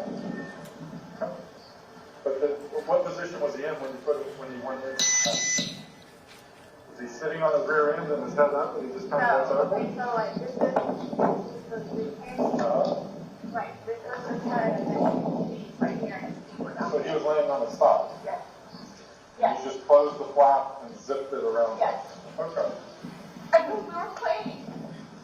I understand this, okay. So he said that I needed to tell you guys about his family. Like, who do I talk to about that? We're gonna do that once we walk through and see. Yeah, we're gonna. I'm just telling you, like, It's gonna be a I'm while. afraid for my life. I want you to know that. I am afraid for my life. His family has never liked me. I'm the blue-eyed white devil, is what they call me. So they've never liked me. They've never taken me in. They've never accepted me. I'll put it that way. Have you called any of them? We talked to his daughters yesterday. No, I mean, like, about this. So No. Okay. That's So no one's gonna know until we will be making that notification. So they're going to it's kill me. okay. Do they Well, live local? Yes, they're down the road. They're going to kill me. His kids are going to kill me in Philadelphia. They're going to kill me. This was not intentional. okay. They're not going to understand that.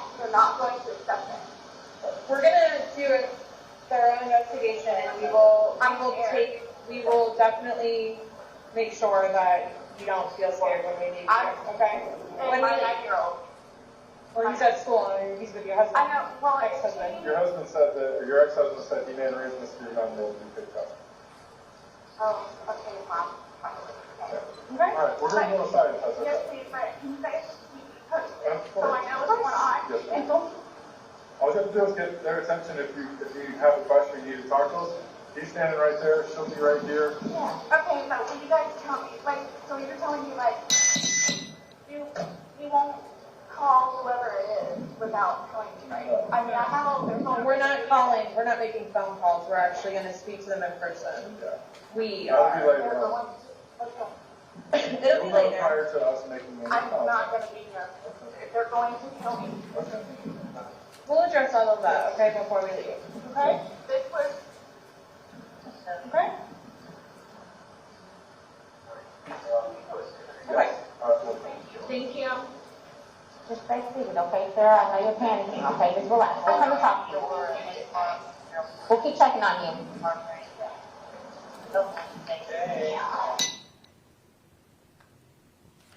Wow. That was interesting watching that for the first time. You definitely get to learn a little bit more about who Sarah Boone is, don't you? Yeah. Yeah, that's great. Okay.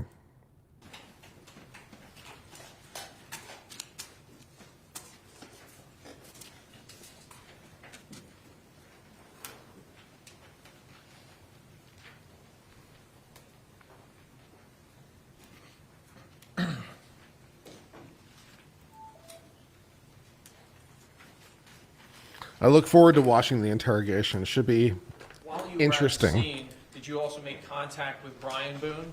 Yes, Did you take a statement from him as well? I did. Were all your interactions with the defendant on that day captured on your body-worn camera? Yes.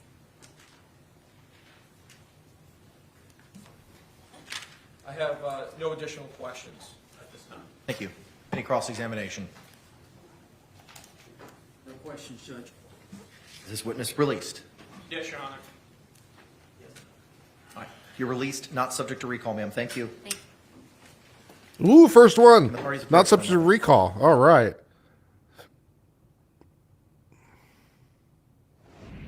Just to jump in here for a minute, as we are waiting on this and continuing.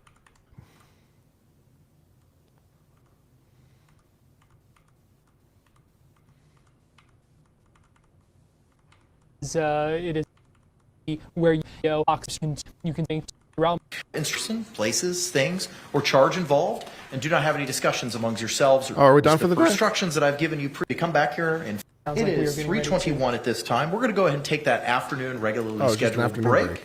I'm going to ask you to come back here in 15 minutes at 3:37. Similar All right. instructions that I've given you All right, cool. We're just on break for 10 minutes. Excellent.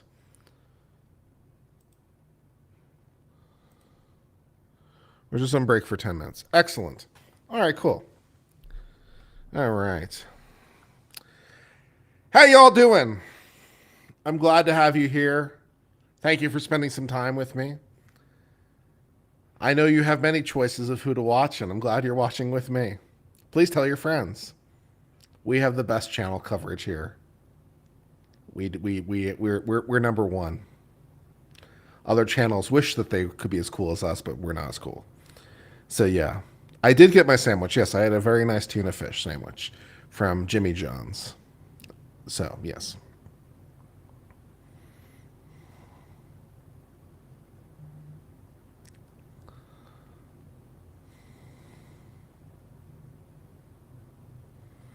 Glad we're having fun. Snackless Sarah, Satchel.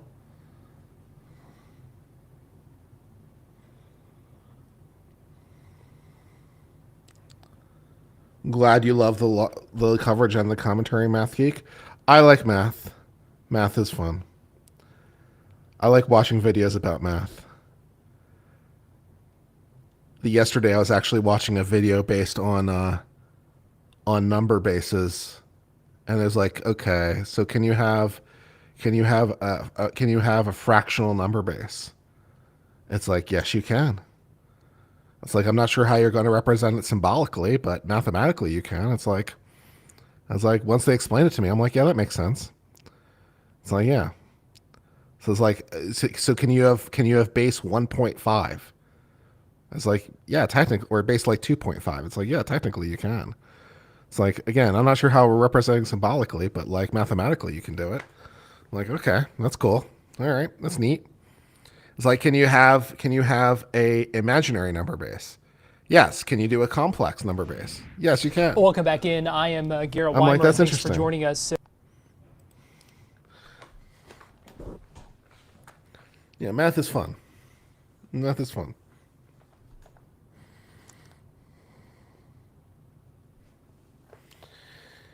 It's like you can even have base 1, at which point you've just invented tally marks. So, yeah.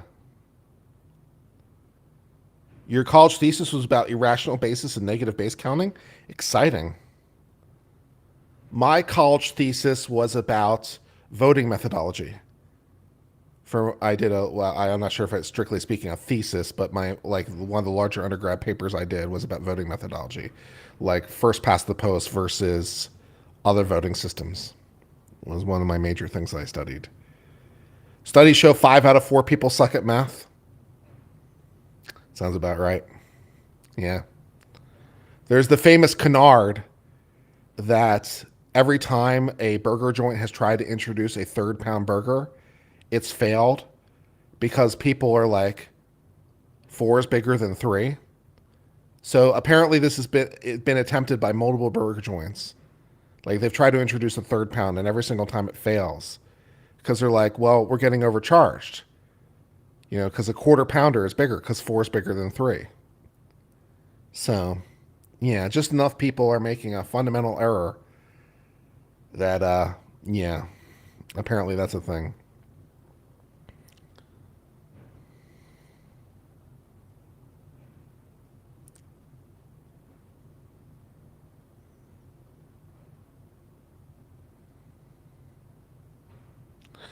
I was also watching a video recently on this guy goes to Times Squares and asks people like really basic questions and they just don't get them right. It's very depressing. Like, ask some really basic questions. Like, my personal favorite is, what state is Utah in? And I'm like, I'm not 100% sure how to answer that question, to be honest. Yes, I think, but no one's like basically like they're saying things like Colorado or one person said they thought the state it was in was Los Angeles, which is even more wrong. But yeah, ask him how many stars are on the American flag. Yeah, yeah.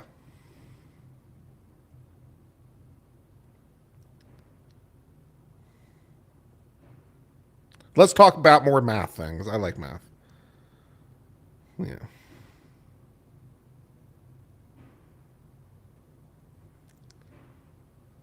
I'm still wait because one of the questions they ask is who fought in the Civil War. I'm still waiting for someone to ask which one.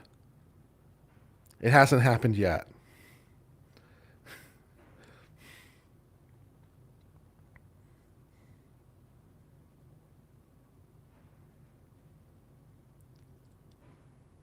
I think the U.S. code actually does say 48 stars on the flag, and then the 2 extra were done by because it says 48 stars and then 1 extra for each state done by executive order. So I think 48 might actually be technically correct, depending on how many stars are in the flag. 48 might actually be technically correct, depending on how you look it up. So it could be fun.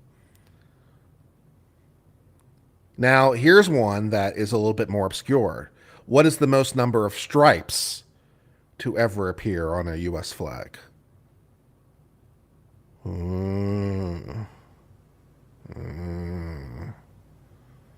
Yeah. And what's interesting about that question is the flag that had that number of stripes was the flag that the Star Spangled Banner was written about, because that was the flag that was flying at the time, which I think is a nice, interesting detail. The flag that was flying at the time, yeah, it's 15 is the answer. Yeah, 15 is the answer.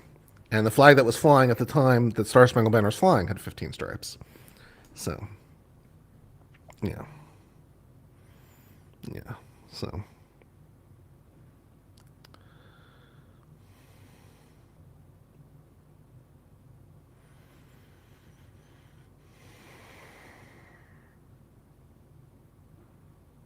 Yeah, 15 stripes, and then Congress changed its mind.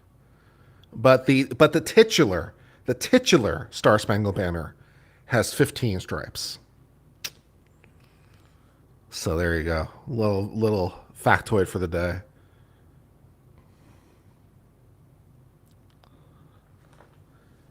Steve Jackson says, how far into trial can a plea deal be offered? It can be offered at any time, really. It can really be offered at any time. At some point, will the prosecutors simply retract it? Yeah, it's up to them. It's up to their will. Yeah, it's at the Smithsonian. I have a picture of it. The titular Star Spangled Banner is also really fucking big. It's huge. Like, all they have left is the corner of the thing, and the corner still is like fucking huge. It's unbelievable. So yeah.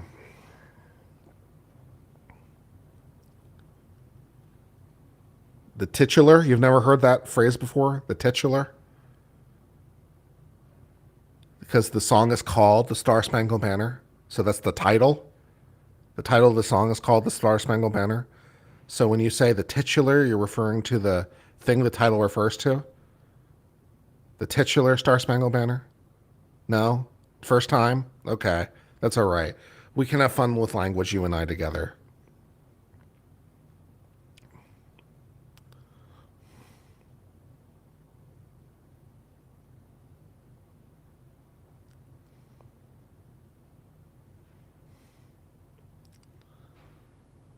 Where's Will? There's a lawyer. That's nice. I like that. That's very good.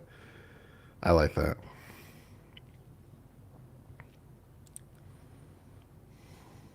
You were making a titty joke? Ah.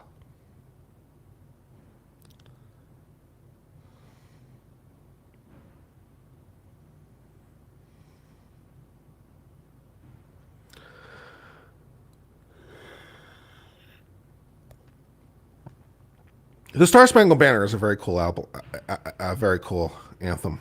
I like it too. It's a very good song. If slightly difficult to sing, but it's a very good song.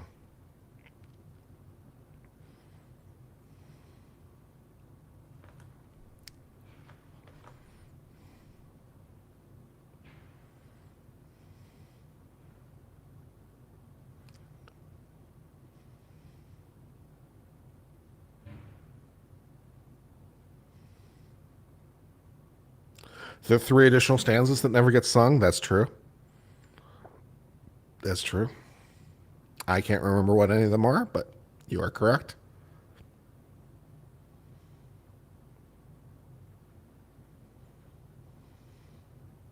It sounds British. It is British. It's a British drinking song.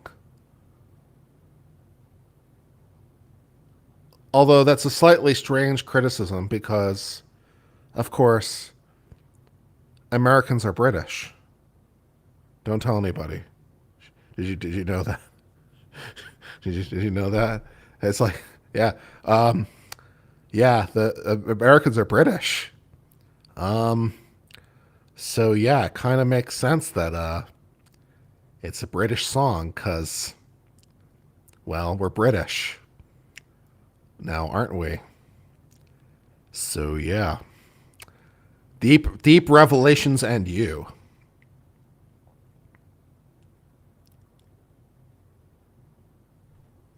It's English. You do understand that British is a broader term than English, right? So I'm still correct. English is a more specific term than British. So As long as we're actually, England is part of Britain, so British is correct. Don't at me.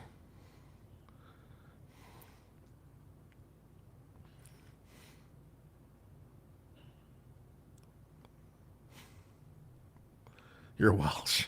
Nice.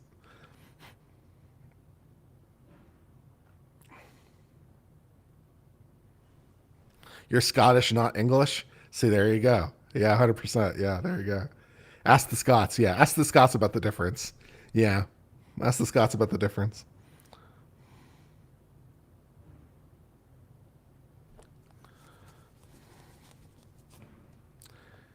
It is called the United Kingdom of Great Britain and Northern Ireland, which should give you a bit of a clue about what Britain is.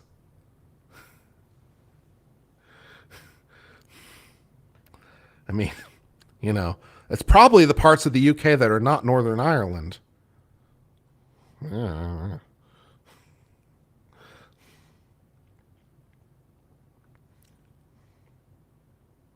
The English are Anglo-Saxon. The original people of the UK are British.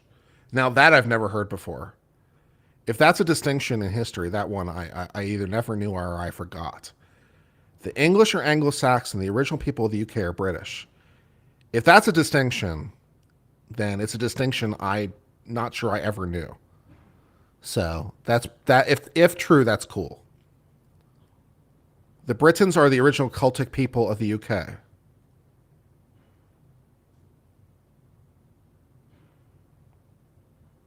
Okay.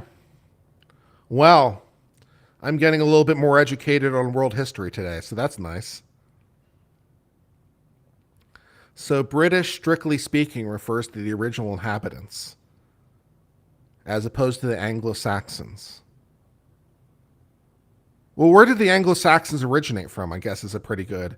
I mean, because Anglo is just English, right? So where do the Anglo-Saxons originate? Where do they originate if not from Britain? Where are Anglo-Saxons from? Aren't they from Anglo and Saxon? I'm confused. Help. Southeast England. Okay. Germany and Denmark. All right. The Normans, yeah. Anglo-Saxon or Northern German? The Anglo-Saxons are Northern German? That doesn't make any sense.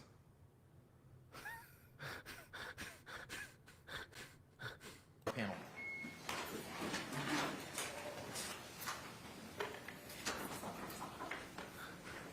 That doesn't make any sense.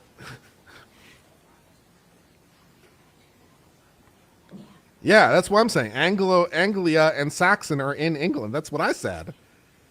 So that's what I said. Like, wouldn't the Anglo-Saxons be from Anglo and Saxon, which are in the UK?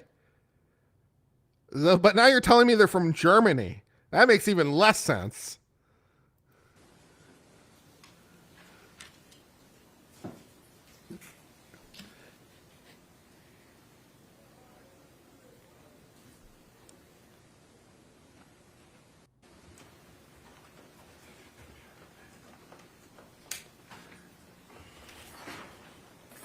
The Brits are a myth from Troy. Ooh, deep dive conspiracy theory. Very cool. All right. Thank you. You may be seated.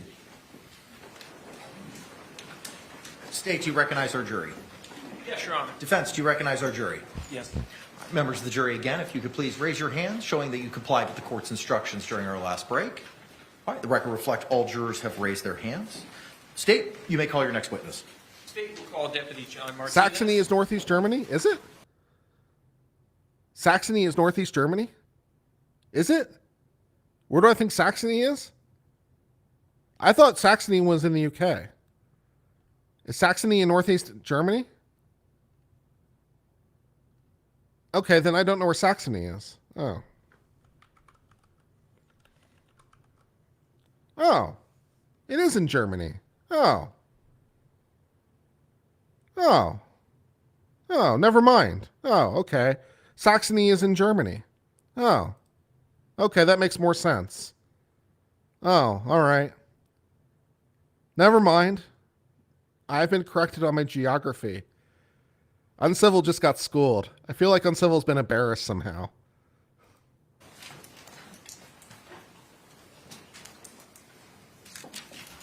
I know where Prussia is. Okay. Saxony is from Germany. Oh. Okay.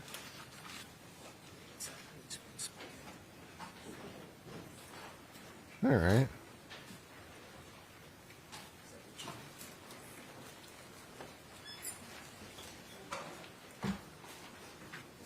All right. Well, I got schooled a little bit just now. That's fine.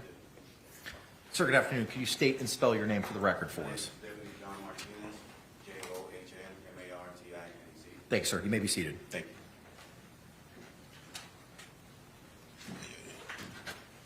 The Scots Irish. Ooh, you don't want to say that, necklace, Sarah. You don't want to say Scots Irish. I don't think either the Scots or the Irish would appreciate it. Yeah. You may inquire, sir. Good afternoon, sir. Good afternoon. Tell us, who is it that you work for? Orange County Sheriff's Office, And what is your position with the Orange County Sheriff's Office? Deputy Sheriff. How long have you been with the Orange County Sheriff's Office? I'm going on my 16th year. Prior to working for the Orange County Sheriff's Office, do you have any previous law enforcement experience? I do. And where was that? I first started my career with the New York City Police Department, And how long were you with the New York City Police Department? about 10 years. And what was your position with the New York City Police Department? I was a police officer. And at the Sheriff's Office, tell us, what are some of your duties as a deputy sheriff? Respond to calls of service. My primary function is the school resource officer. And is continuing training You've been a deputy sheriff for 16 years, and you've only got one chyron on your shoulder? Promotions are hard to come by in this department. Damn. condition of your employment with the Sheriff's Office? It is. Tell us, how is it that you became involved in this case? I was dispatched to this location. And what was this location? It was located at 4748 France Lane, apartment number 3. And is that here in Orange County, Florida? It is. And when you responded to that location, who did you first come into contact with? I came in contact with Miss Sarah Boone. Do you see Sarah Boone here in court today? I do. Could you please point to her and identify an article of clothing she's wearing? The lady sitting in the middle with the black blazer. Your Honor, may the record reflect that the witnesses identify the defendant? Record will so reflect.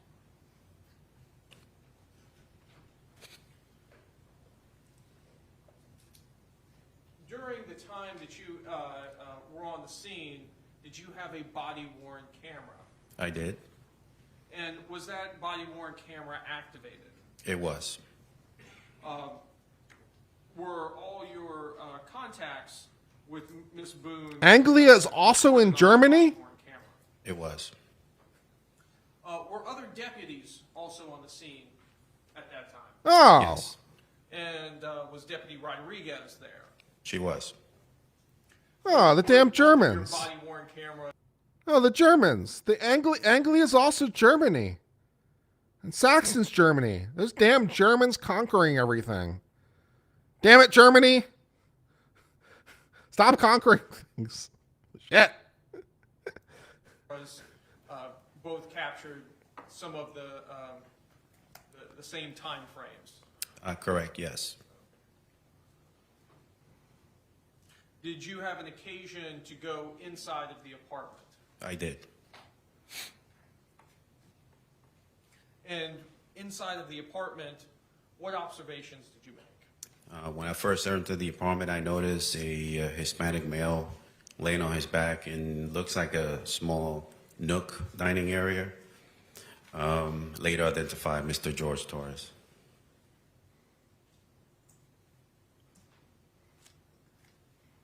So Anglia is German and Saxon is German.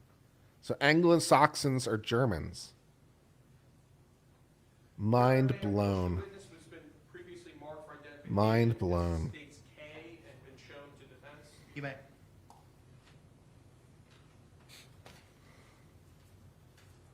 Sir, I'm showing you it's been marked for identification as states K. Do you recognize that disc? I do. And tell us, what is that disc? Is a copy of my body-worn camera. And does this body-worn camera fairly and accurately depict the a portion of the events that took place on February 24th, 2020? It does. And are those your initials on the disc? Yes, they are. Your Honor, at this time I'd like to move what's previously been marked for identification as states K into evidence. Any objections? No objection. What was pre-marked as states K will be received into evidence without objection. Where are the Celts from? Where are the Celts from? Switzerland? What?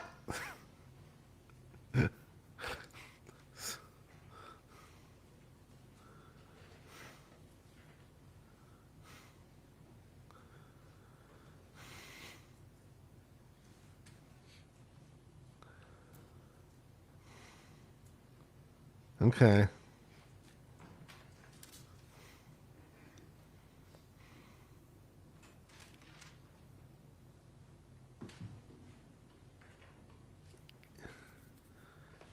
I would not describe Switzerland as Celtic. It wouldn't even occur to me to think of them as Celtic. That's so weird to me.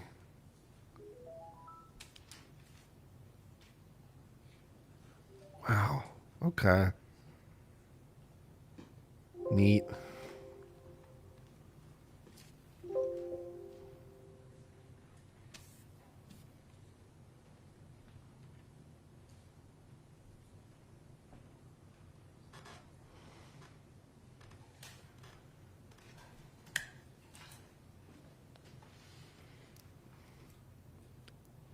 I'm learning a little bit about UK history right now in chat. That's interesting.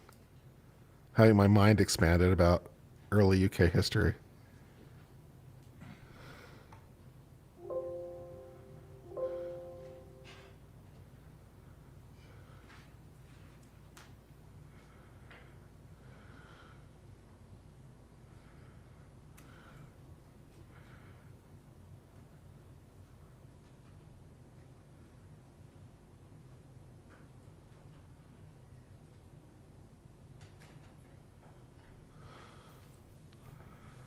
Talking about thousands of years of migration and invasion. Fair.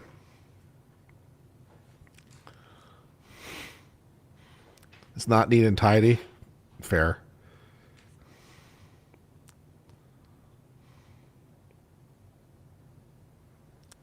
Okay.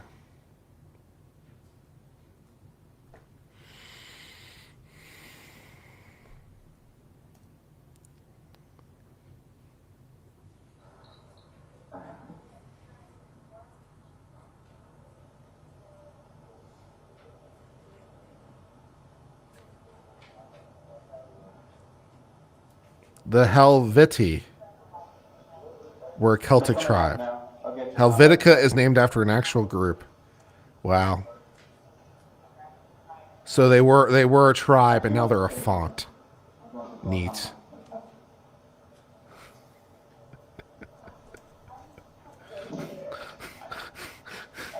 That feels like an insult. Yeah. So that we will not know the answer to that because we're not. So what's going to happen? We're going to go to the office and they'll have what's called an autopsy. Yeah. That'll be first thing tomorrow morning. I'll know a lot, hopefully a lot more tomorrow morning as far as him. But I cannot. There's no way I can say how, why. So just by looking at him, like, why is he purple? That's normal when someone passes away, but then any concern.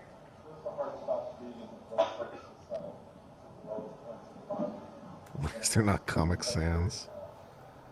I'm like really scared. I want you guys to know The Romans named them. Yeah.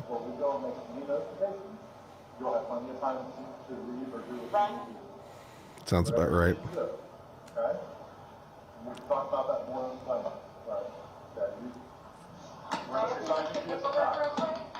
But like, I don't, like, this was totally, like, not intentional. Like, that's what I'm scared about too, like. Read Tacticus. He talks a lot about the Germans, Celts, and how savage they were. Well, I believe that. Although, to be fair, that's just kind of the history of the world, to be quite honest. You know, that's just the history of the world, is savagery. You know? Yeah. It's like Sacco said in the song, That's How the World Works. Don't you know the world is built on blood and genocide and exploitation? Like, it is. Yeah, pretty much. Yeah.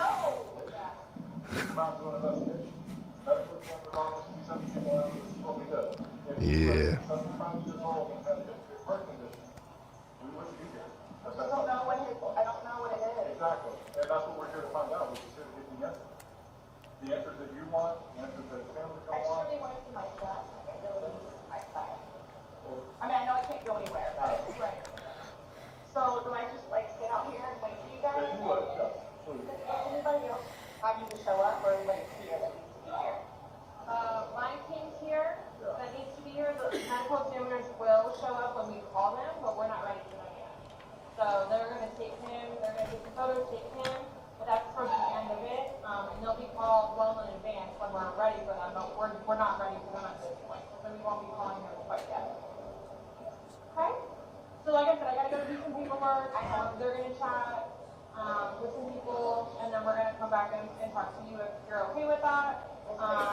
So just give us a little bit more time, like I said, and you go and do that. And So, like, do you guys tell his family, like, today or after tomorrow? You have to.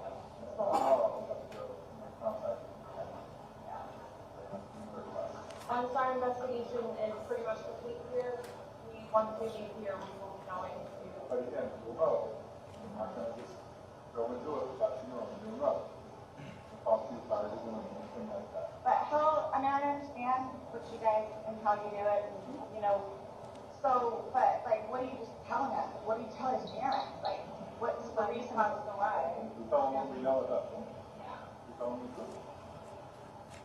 And that we're going to be waiting for the autopsy results, and I will get the autopsy in the morning, and hopefully the doctor will be able to give me some of what they think and see. Give them their number, they can contact them and get it, you know. But yeah, they're gonna know what we're here, what we're investigating, and that we're still. They're gonna think I killed him. They always have said that. They've always have said that.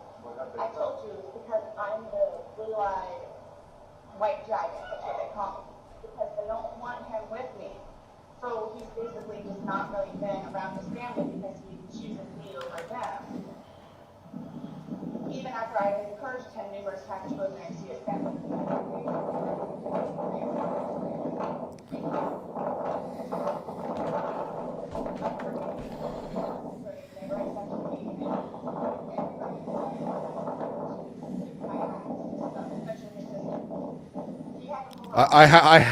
I have enjoyed our tangent as we explore European history. This has been interesting as we explore European and especially Northern European history. It's like, yeah, this has been an interesting trial. You know, turning our attention to the 9th century, We got the Anglos and the Saxons invading the British Isles. Now turning our attention back to 2024, we got Sarah Boone.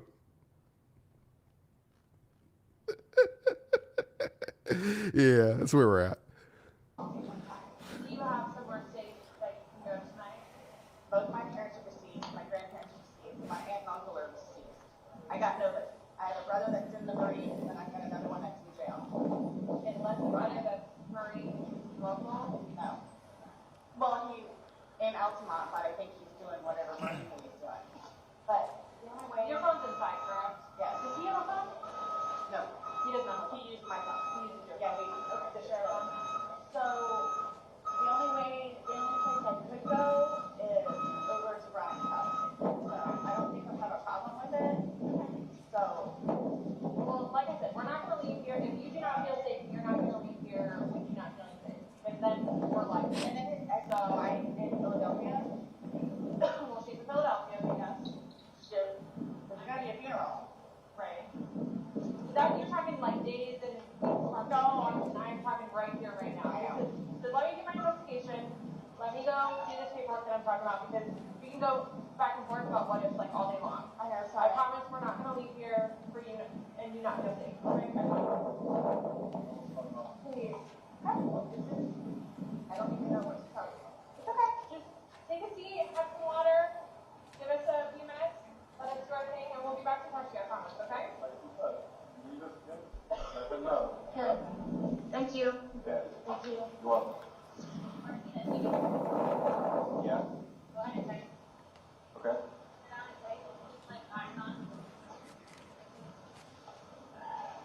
You have anyone in there? There's nobody here, just me. Okay, that's fine. You're right there, right? Yeah. Sit there and take your one. I have relief coming, so just give me.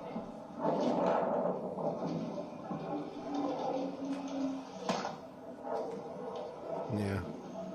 Maybe that's what was really going on. Maybe the Anglos and the Saxons were just trying to play some hide and seek with the Britons and the Celtic. Maybe that's what happened.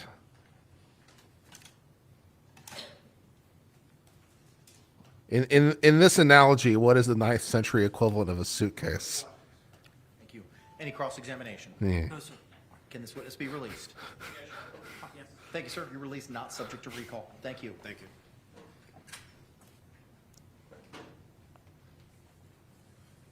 The Prince of Wales probably should be Welsh. That's a fair point. Yeah. State, may call your next witness. State would call Melissa Roughgarden.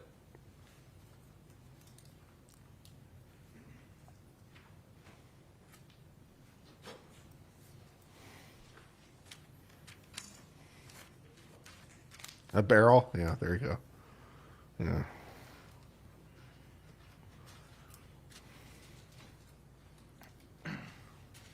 A chest. Fair. So maybe they were just trying to play a little hide and seek. Ma'am,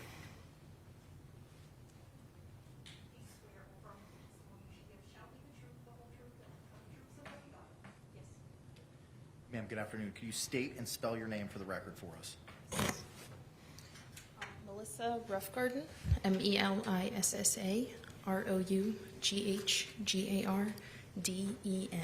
Thank you. Counselor, you may inquire. Don't tell the joke. Don't tell the joke. Don't tell the joke. The Orange County Sheriff's Office. What is your position with the Orange County Sheriff's Office? Currently, I am a forensic biologist with the forensics unit. Prior to this, I was a crime scene investigator for 5 years. And how long in total have you been with the Orange County Sheriff's Office? Roughgarden, hey? That's what he said. Hey, yo! Okay, I'm better now. About 6.5 years. And tell us all the positions you've held during that. Those two, a crime scene investigator and a forensic biologist. Let's turn to your work as a crime scene investigator. What does a crime scene investigator do? We respond to crime scenes. We photograph and document those crime scenes through photographs, notes, and sometimes sketches. We collect evidence, we process the scene, and then we do further processing to the evidence back at our forensics lab. When you say process the evidence or process the scene, Can you tell us what that entails? It depends on the scene and the evidence, but it includes the photographs. We also take swabs for potential DNA. We can also do testing for possible blood and things like that. We also process for latent fingerprints, among other things. What type of training did you need in order to become a crime scene investigator? Upon being hired with the sheriff's office, as a CSI, I completed a 16-week training program, which includes in-house processing as well as going out to crime scenes with trained crime scene investigators to observe and then assist, as well as taking on calls with the trained crime scene investigator. Approximately how many crime scenes have you processed in the course of your career, in your course of your time as a CSI? It would be hundreds. I don't know the exact amount. Were you working in this capacity as a CSI on February 24th, 2020? Yes, I was. And tell us, where did you respond out to on that day? I responded to 4748 Franz Court, apartment 3. And is that in Orange County, Florida? Yes, it is. And when you responded to that scene, whom did you make contact with? I made contact with the homicide detective, Chelsea Kepsel. Did you receive information from the detective?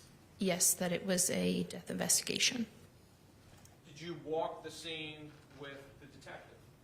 Yes. And tell us, what does it mean to walk the scene with the detective in a homicide? We go into the scene and just observe. We don't interact with anything and discuss what we see. When you walked this scene, did you see Jorge Torres? Yes, I did. And where was he located? He was located on the floor in the living room of the apartment. Did you, with the detective, identify potential items of evidence to be collected? Yes. You had mentioned previously about documenting scenes with photographs. Was that done in this case? Yes, it was.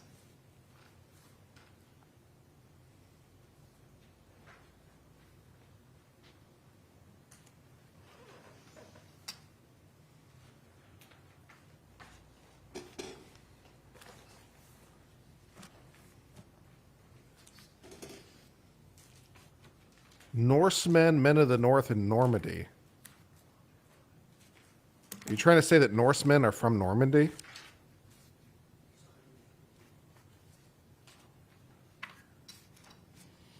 You're trying to say Norsemen are French? There's no way Norsemen are French. They're not. France isn't that cool.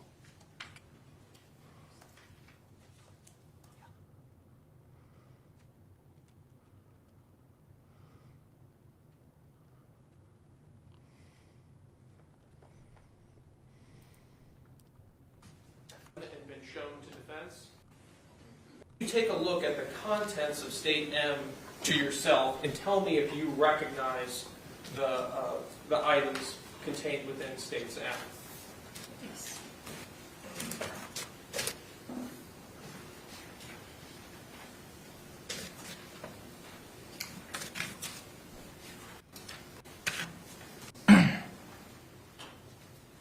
It's called Normandy because it was settled by the Norseman Rollo. Rollo from the show Vikings? That Rollo? That was a good show, by the way. Great theme song. Yes, I do. On the crime scene. Do they fairly and accurately represent how that crime scene appeared on February 24th, 2020? Yes, they do. Your Honor, at this time, I'd like to move what's previously been marked for identification as States M into evidence. How many photographs are there? Do you have a total? That's without.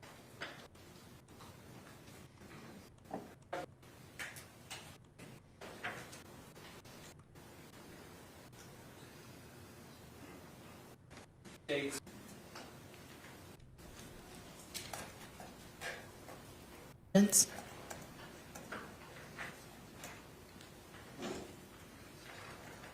Who else liked the TV show Vikings? I watched like the first 4 seasons. I didn't quite see the end of it.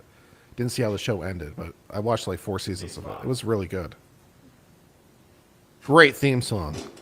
This is also the front door of the The residence. theme song of just a that closer show is so image to the good. door. That theme song is so good, it makes me want to conquer something. It's like, yeah, let's ride. I want to conquer something.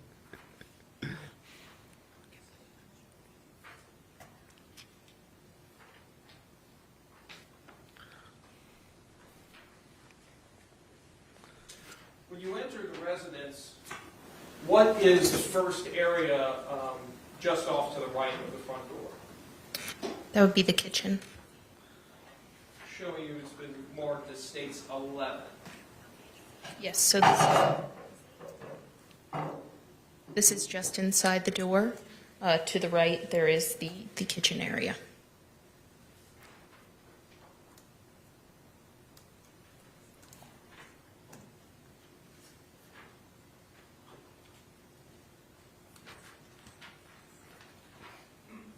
Showing you states 14. Yes. What is this a photo of? So this is the counter with the sink in the kitchen, and there's also the open area just above where you can see into the living room. I played some Assassin's Creed Valhalla. I didn't like it as much as I hoped I would, though, to be honest. I never quite really got into Assassin's Creed Valhalla. I had such high hopes for the game. I really wanted to like it, but I don't know, it just didn't really work for me. Yeah, I was disappointed by Assassin's Creed Valhalla. Photo 19. Yes. What is this? This is a hutch inside the kitchen. You can see in the background that is where that first photo of the kitchen was taken. So that's the entryway. And then this is the hutch, and there is a cell phone on the hutch in the kitchen.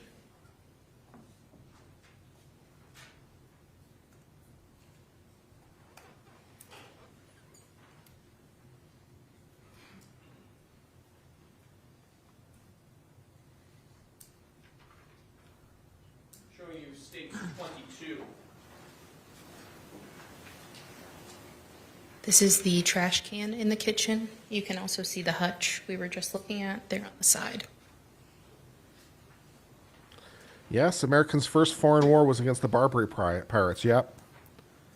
I liked Fat Electrician's review of that conflict. This is the contents of the trash can. You can see two America wine basically bottles on the top said of fuck the you trash. and destroyed the Barbary pirates and basically ended Yes. them. No one else in the world was willing to do it. No one else in the world but America was like fuck you and then went to war and destroyed them. It was basically the reason the Navy was created, was to deal with the Barbary pirates. These are those same wine bottles and 3 Publix receipts that were removed from the trash can. Did you take these items and collect them into evidence in this case? Yes, I did.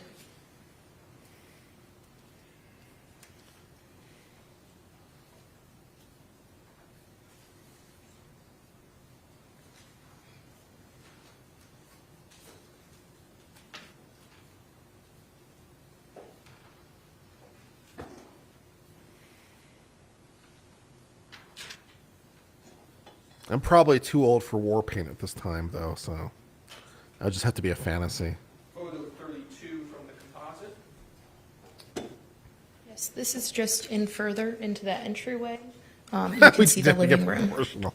Yeah, we did get proportional. Yeah. 100%. Yeah, that's a great video.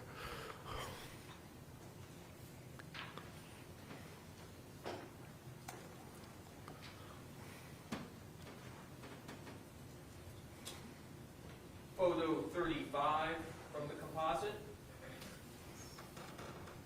This is another photo of the living room. You can see the victim located on the floor and a suitcase in the bottom corner of the photograph.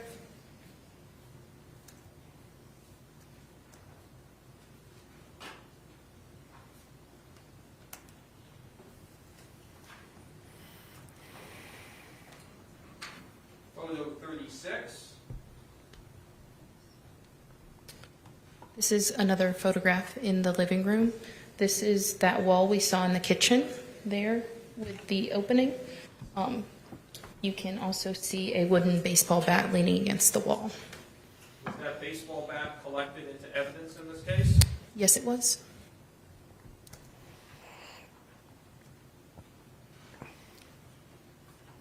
What, the issue of piracy is still alive? Yeah, piracy is still a thing.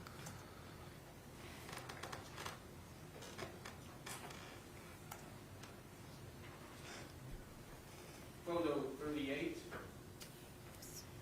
This is, excuse me. This is also a photograph of the living room, just the other side of the room. Yeah, yikes. Ugh. Ugly. Ugly living room. No taste. No taste at all. What's with that cheap ass looking plastic chair too? What a piece of shit, man. So drab in the colors. It's drab but not classic. Uninspired.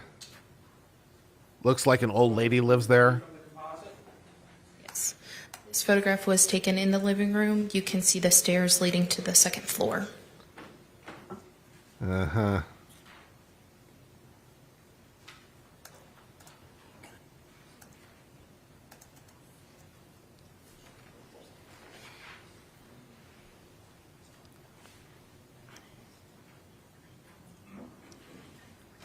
Photograph 45.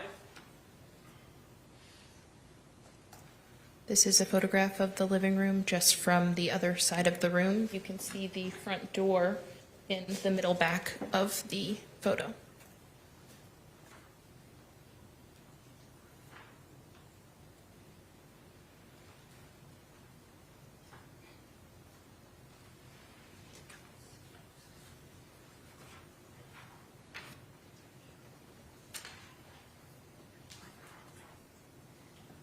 Photo 49 from the composite.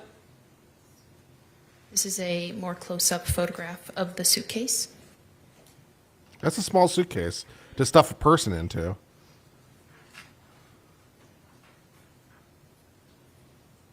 Photo 50. This is a photograph of one of the zippers on the suitcase.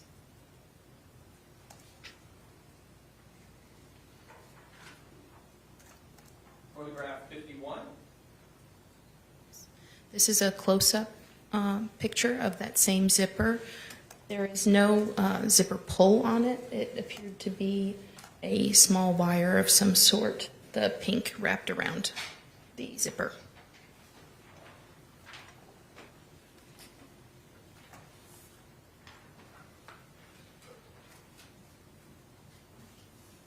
This is the zipper on the other side of the suitcase. Just for the record, that's photograph 52.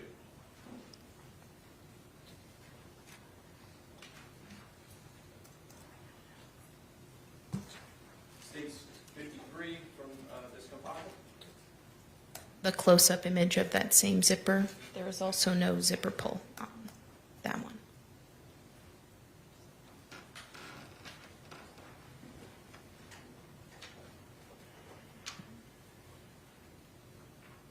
Photo 54 from the composite. This is the contents of the suitcase after just lifting the lid.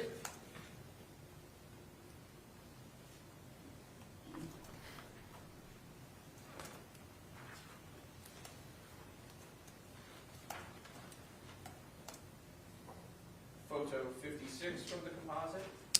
More of a close-up image of the items.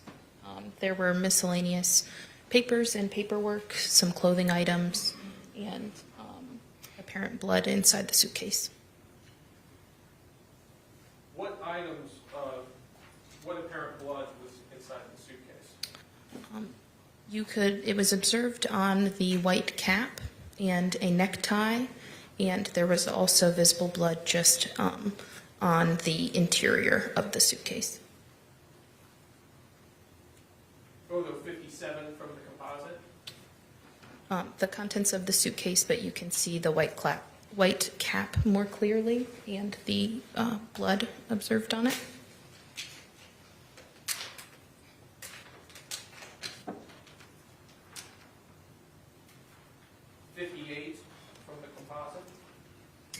can see the necktie with blood. It appeared to be silver multicolored. And then there's also a diazepam syringe in the plastic casing there. It was prescribed to the victim. Okay.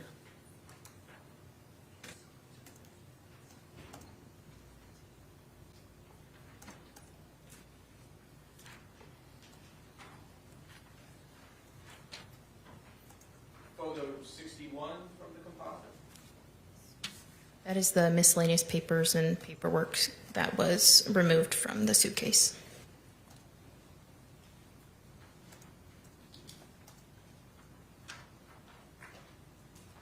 Photo 62 from the composite.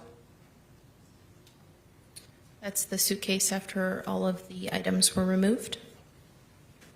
That is a tight fit for a person, man. That is a tight fit, man.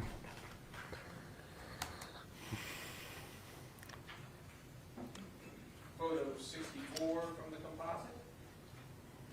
Yes, that is what appeared to be some like small pieces of paper that appeared to be soaked with blood. Is this inside of the suitcase? Yes.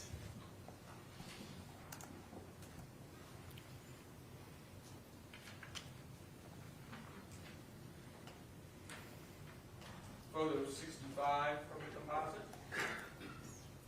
That is the baseball bat that was leaning against the wall in the living room.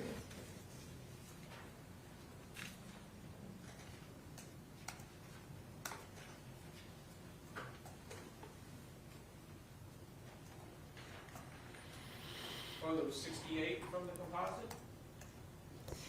This is back to the stairs to the second floor in the living room.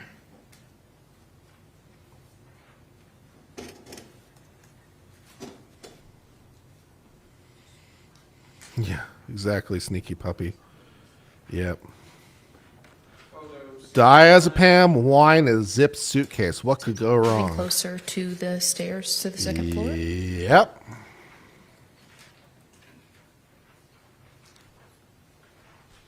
Pretty much. Photo 70 from the composite. Photographing more of the staircase.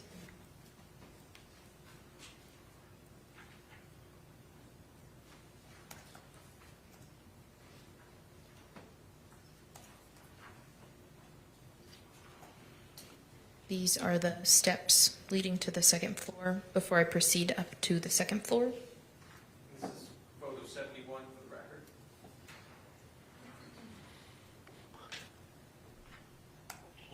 Photo 72 from the composite. The upper portion of the stairs leading to the second floor.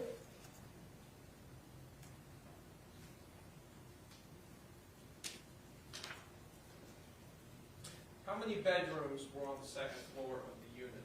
There were 2 bedrooms.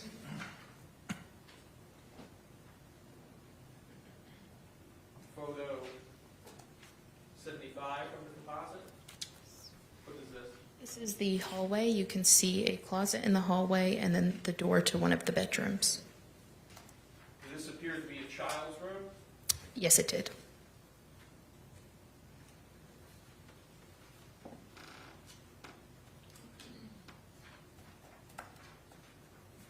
Photo 79 from the composite. This is a photograph within the child's bedroom.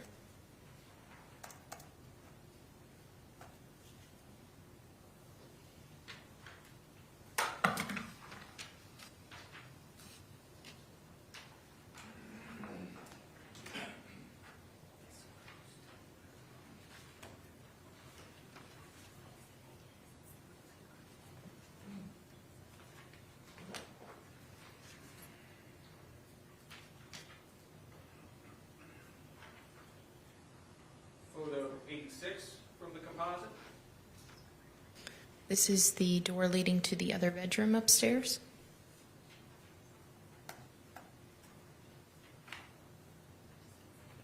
Did this other bedroom also contain a bathroom? Yes, it did.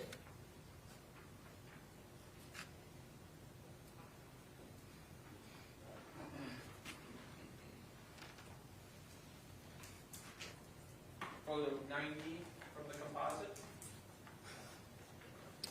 This is the bed within that bedroom.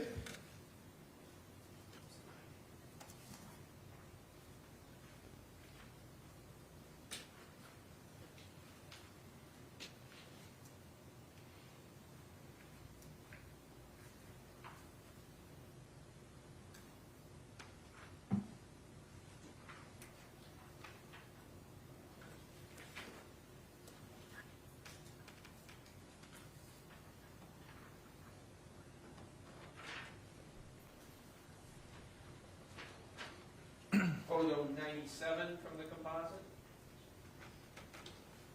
This is the bathroom. In that master bedroom upstairs. Yes. Did you also have an occasion to photograph the defendant? Yes, I did. You see the defendant here in court today. Yes, I do. Could you please point to them and identify an article of clothing they're wearing? She is right there with a black blazer and a pink shirt. Your Honor, may the record reflect that the witnesses identified the defendant? Record so reflect.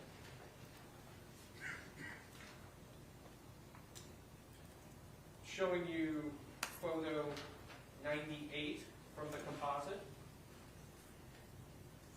This is the photograph I took of the defendant. Why is it that you are photographing the defendant at this point? I collected her buccal swabs, which is a DNA standard from the inside of the mouth, and it is part of our procedure to photograph that person for identification purposes.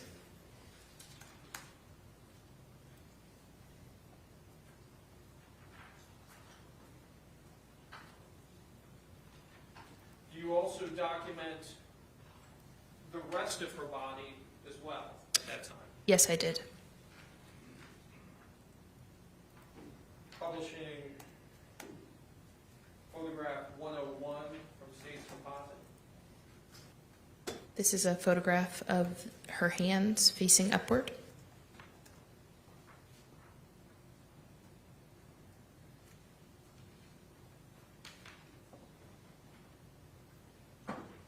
Photograph 102. This is her right hand facing upward.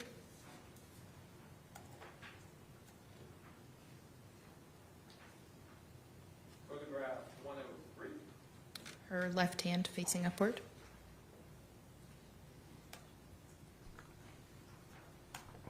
Photograph 104. Both of her hands facing downward, so the tops of her hands.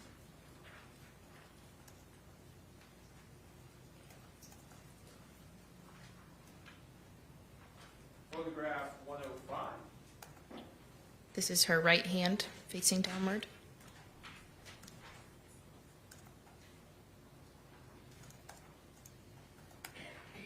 Photograph 106. And her left hand facing downward.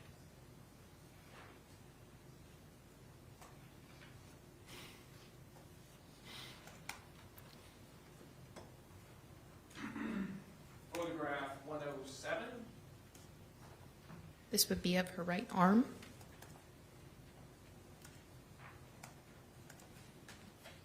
Photograph 108. Her left arm.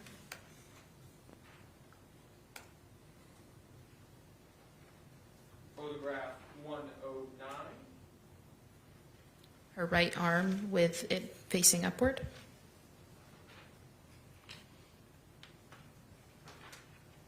Photograph 110. Her left arm with her arm facing upward. During the time you were interacting with the defendant, did she ever indicate to you that she had any injuries? No.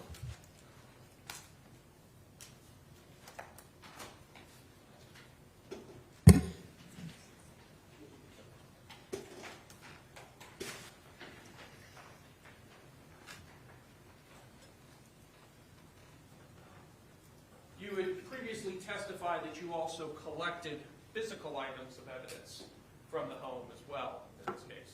Yes, I did.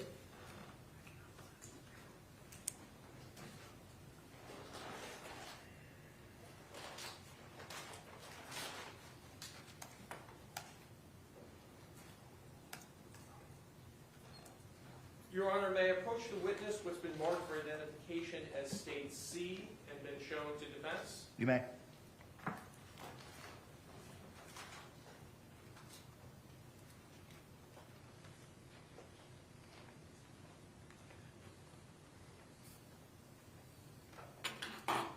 Ma'am, I'm assuming it was remarked for identification as State C.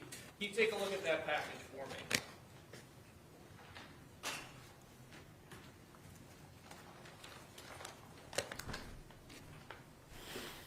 Yes. Do you recognize that package? Yes, I do. And tell us, what is that package? These are the 2 wine bottles that were collected from the trash can. Is your name on that package?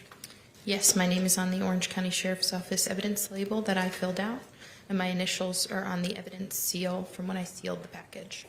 And it also has your agency case number and the location information for this case. Yes, that is correct. Ma'am, could you open the contents of State C and look at it to yourself?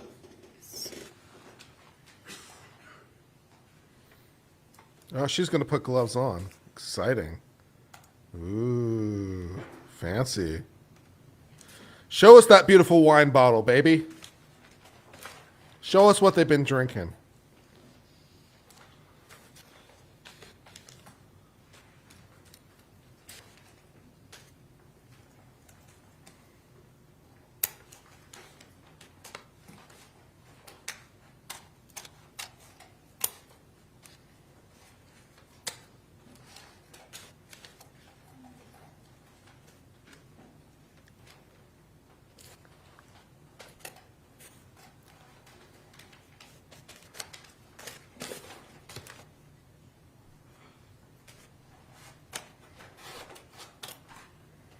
Show us those beautiful wine bottles. I have to pull them out to recognize the item. They're wrapped in paper. Sure, just out of view from the point.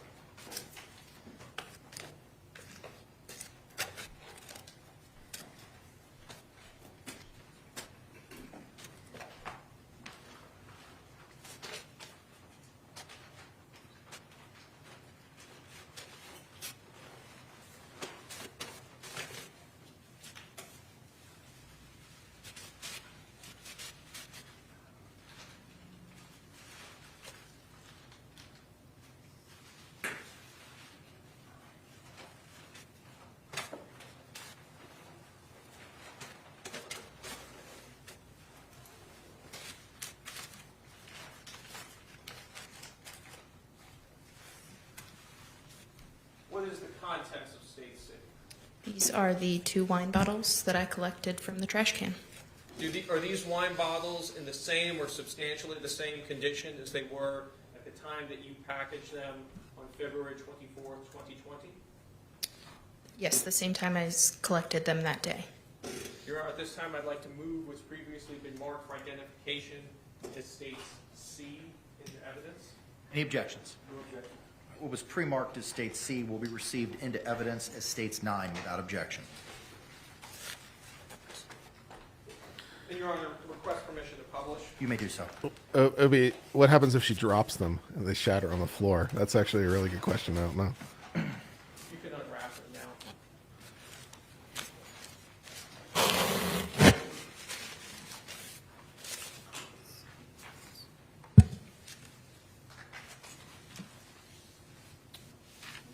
Oh, that's a big bottle. That is a big bottle. Woodbridge. Oh, those are 2 big bottles. One of them has the cork in it. You can put it back.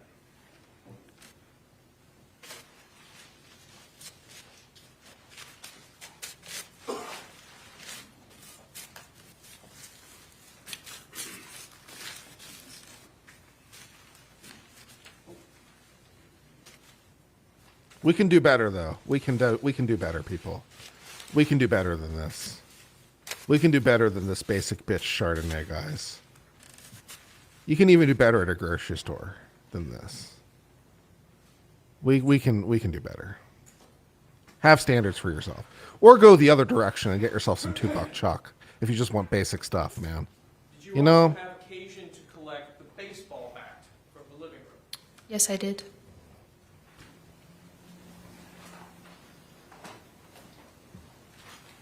Chardonnay for a woman Your is Honor, just so approach the witness cliche, has been previously marked for too. identification as states It's like, B and shown to defense. You may.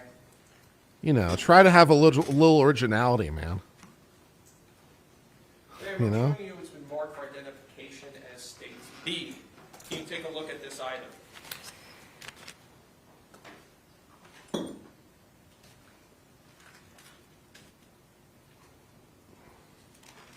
Yes. Do you recognize this item? Yes, I do. This is the wooden baseball bat I collected from the living room. Does this item have your name on it? Yes, it has my name on the Orange County Sheriff's Office evidence label that I filled out, as well as my initials on the evidence seal. And it also has your initials and your agency case number as well. Yes, it does. Ma'am, could you open States B and look at the contents of it to yourself without displaying it to the court? Yes. Yeah, you might as well get yourself a box of Franzia at that point, you know, to be honest. You know, if our standards are that low. We can do better.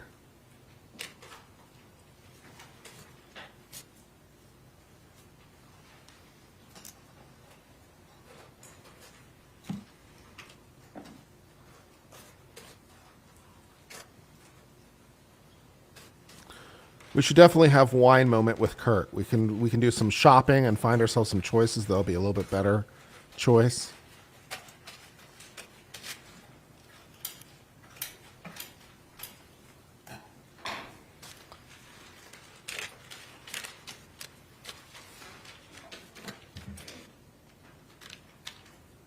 Franzia Rosé. Oh. What are ladies supposed to drink? Well, again, I'd recommend Sancerre would be like my first pick. Sancerre or white Bordeaux would be like the first thing I would recommend. And then you could do something like a little bit fun. You could do like an Ungi Blanc, or you could do like a non-New Zealand Sauv Blanc. The wooden baseball Do a bat. Sauv Blanc Is for that like bat from like in South the Africa or same- something. That'd be substantially good. the same condition as it was at the time that you collected it on February 24, 2020? Like even Yes, a it is. Pinot, you could do like a Pinot Gris would be good from Washington State would be good, As states B into evidence? Any objection? or Lodi would be good. What was pre-marked as B will be received into evidence as states 10 without objection.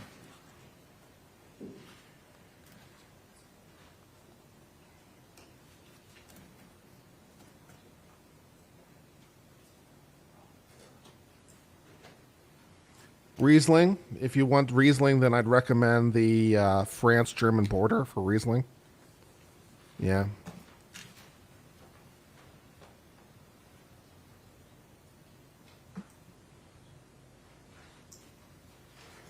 Your Honor, request permission to publish. You may.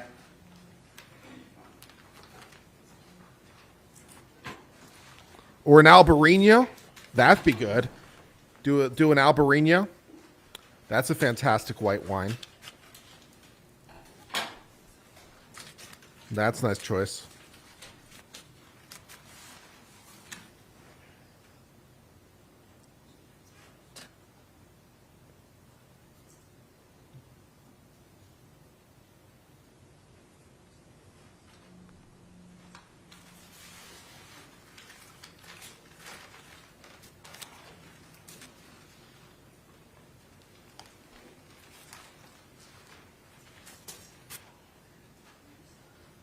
Albarino is Spanish. You also had an occasion to collect the suitcase as well in this case. Yes, I did. Prior to placing the suitcase into evidence, did you process it? I took measurements of the suitcase. But Sancerre and white Bordeaux is definitely a It really, was really good place to 28 start inches in for a little length, bit of sophistication. 20 inches wide, So, and 8 and give that a 7/8 shot. inches deep. Your Honor, at this time, may the witness step down from the stand and approach the clerk's area. Yes. If you want something really sweet, you could do like an ice wine. If you really want something really sweet.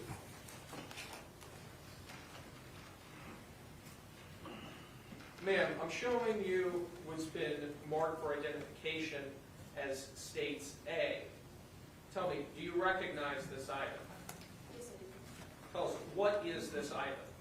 This is the suitcase I collected from the living room. Here's the suitcase. And the suitcase of How glory. is it that you know that this is the suitcase you collected from the living room?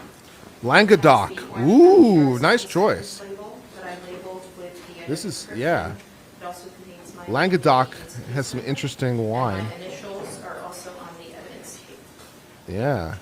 Ma'am, at this time, could you Nice open nice States region of the A and world. look at the contents of it to yourself? Yeah.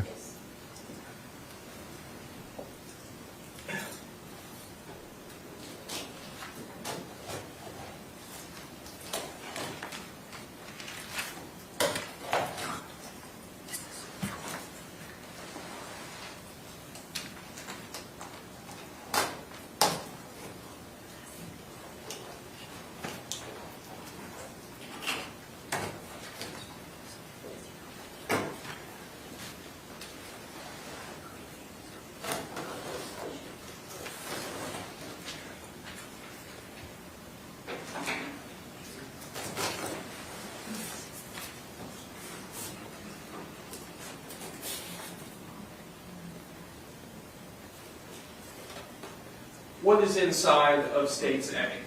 This is the suitcase I collected from the living room.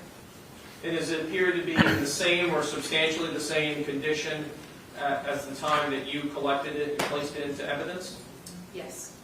Your Honor, at this time I'd like to move what's been marked for identification as States A into evidence. Any objections? No objection. What was pre-marked as A will be received into evidence without objection as States 11. And Your Honor, at this time I'd ask for permission to publish States A to the jury. You may.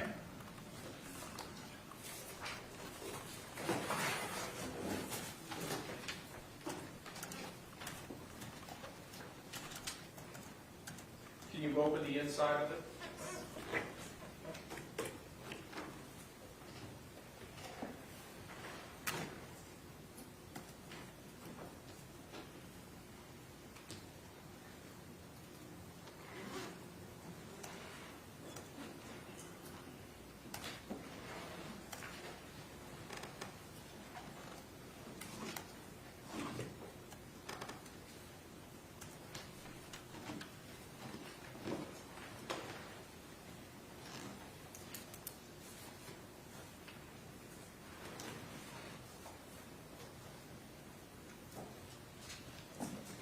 That is a small suitcase, man. Holy shit.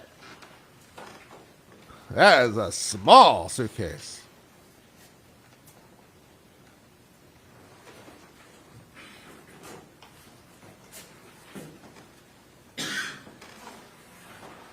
It wouldn't take very long to suffocate in that, man. Holy shit.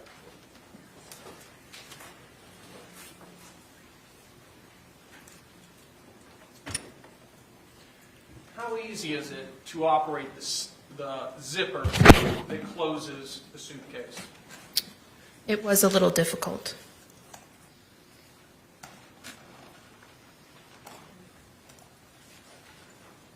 I have no additional questions at this time. Thank you.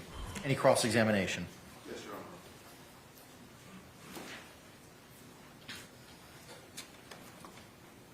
Good afternoon.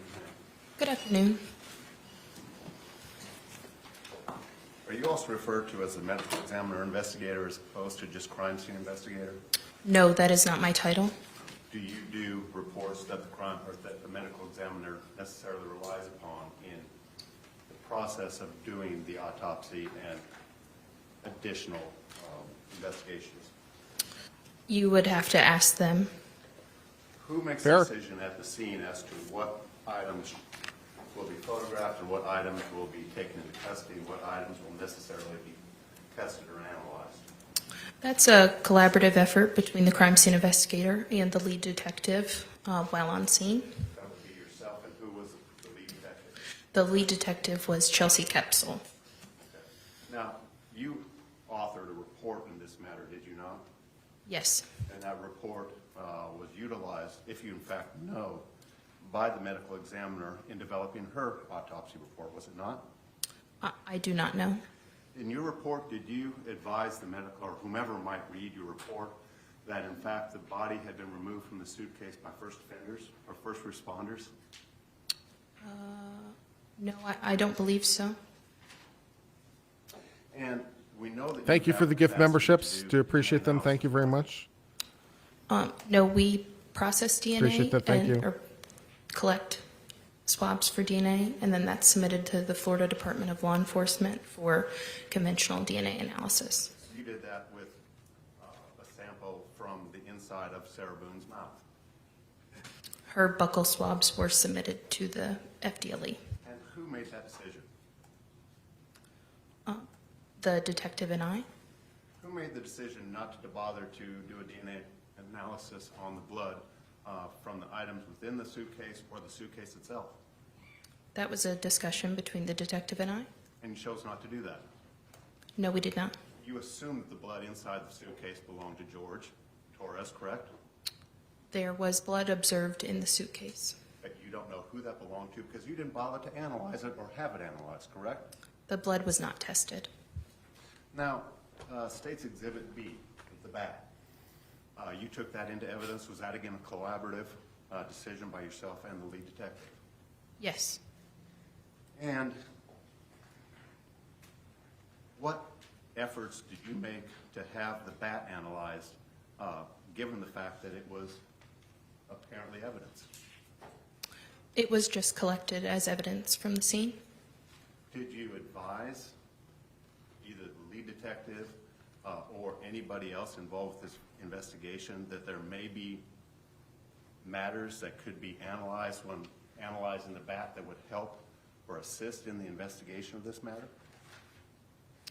It's my job to do the documentation and the collection of evidence. Well, you said it was a collaborative effort between yourself and the lead detective, so did you participate in that decision? We chose to collect the bat and put it into evidence. And so there was a fiber analysis done on the bat to determine whether or not it was used to strike Jorge Torres when he was in the suitcase, was there not? Pardon? In fact, there was not, was there? There was no effort to analyze the bat. I'm going to object. I don't believe the witness had an opportunity to answer the question. Sustained. I'm sorry. Please. Can you repeat the question? If I can remember it, I will. Do you know that there was any effort made in this particular investigation, the investigation of Sarah Boone, to analyze the bat for fibers? No, there was not. And why was that not done? It was not done. You indicated that you had some interaction with Ms. Boone, is that correct? I collected her buccal swabs. Did you speak with her? In collecting her buccal swabs, yes. Did you speak to any other witnesses? No. Did you make any determination of other matters that might be of import or evidentiary value when you were going through the house and taking photographs and documenting the interior of the townhouse? You'll have to be more specific. Well, how many pictures of the child's bedroom did we see? Here today, Yes, ma'am. we saw the entrance to the bedroom as well as a photograph of the interior of the bedroom. What was the evidentiary value of that? It's my job to photograph and document while on scene, so the rooms in the upstairs were photographed and documented. Did you photograph holes in the wall, possibly made by the victim? I don't recall photographing holes in the wall, no. Did you take photographs of items within the house or throughout the house that may have depicted incidents of prior violence? You'll have to be more specific. How about bloody pillowcases? Did you make any effort to collect and analyze pillowcases of the rooms that you were photographing? No. Who made you have significant experience with zippers? I use zippers regularly, yes. Enough to have an opinion as to whether or not a zipper is stuck or not. Is what? Sorry? You testified on direct that the zipper was a little tight. Just that it was difficult without the zipper pulls to use the zipper. And that was your opinion. Yes, from opening the suitcase here today. Wow. What a thing to cross on. What a thing to choose to cross on. Are you saying that zippers are harder to use if they don't have the pull tab? Yes. It's probably why they designed the pull tab there in the first place, to be quite honest. So yes, I am in fact saying that zippers are harder to operate if they're missing their pull tab. Correct. Wow, what a brilliant point to cross on. That's fantastic. Good work. Today, you only tested it today? Pardon? You only today have for the first time tested the ability to pull open the zipper? You can't be fucking No, I'm with saying me. it was difficult today. You got to be fucking with me. Redirect examination. Yes, Your Honor. Are you just saying for the first time now that operating zippers without their pull tab is harder? It's like, well, I didn't know that I really needed to say that before this moment, but yeah, that's what I'm saying. It might be the first time I've said it out loud. Didn't know I needed to say that out loud, but yes, they are in fact harder. This is true. Wow, great. In this case, you documented the entirety of the house as you saw it. Yes. So every room in the house, They were all taken overall photographs. walls in the house.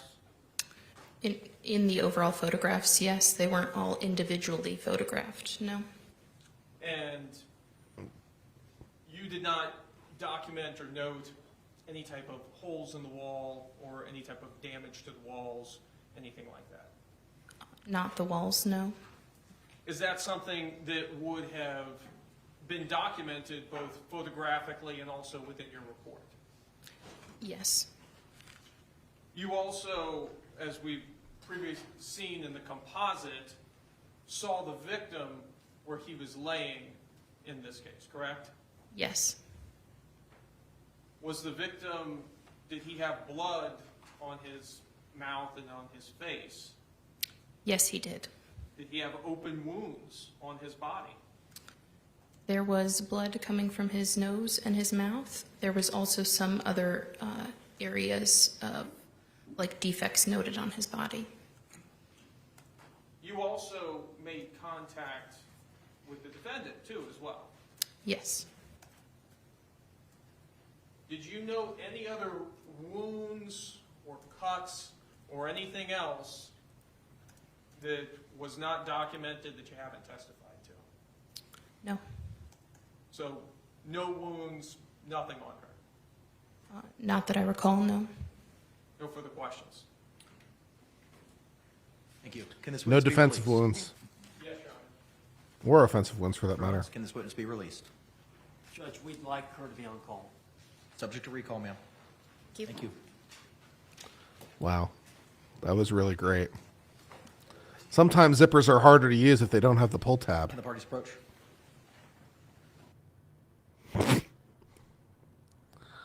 Yeah.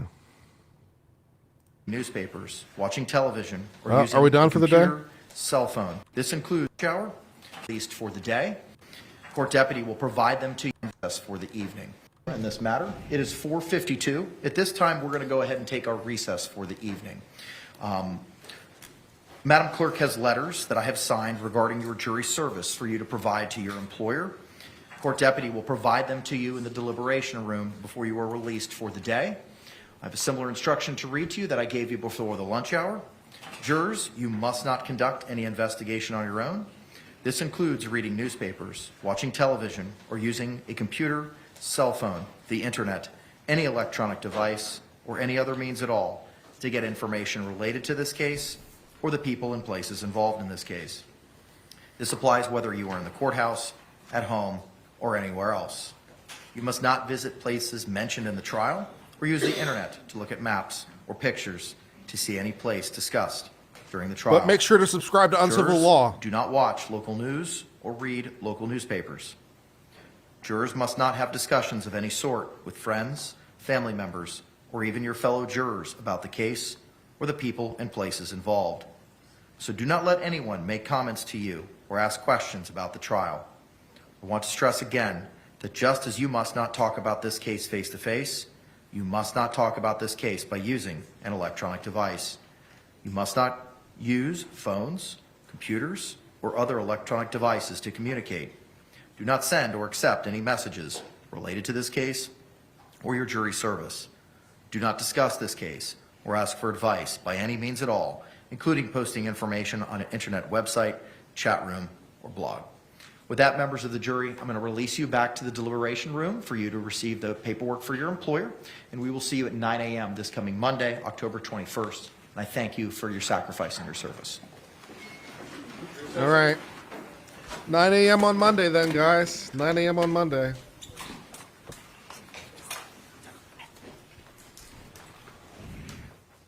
Well, you can see All the right. judge there. That is the end of the stream, I guess.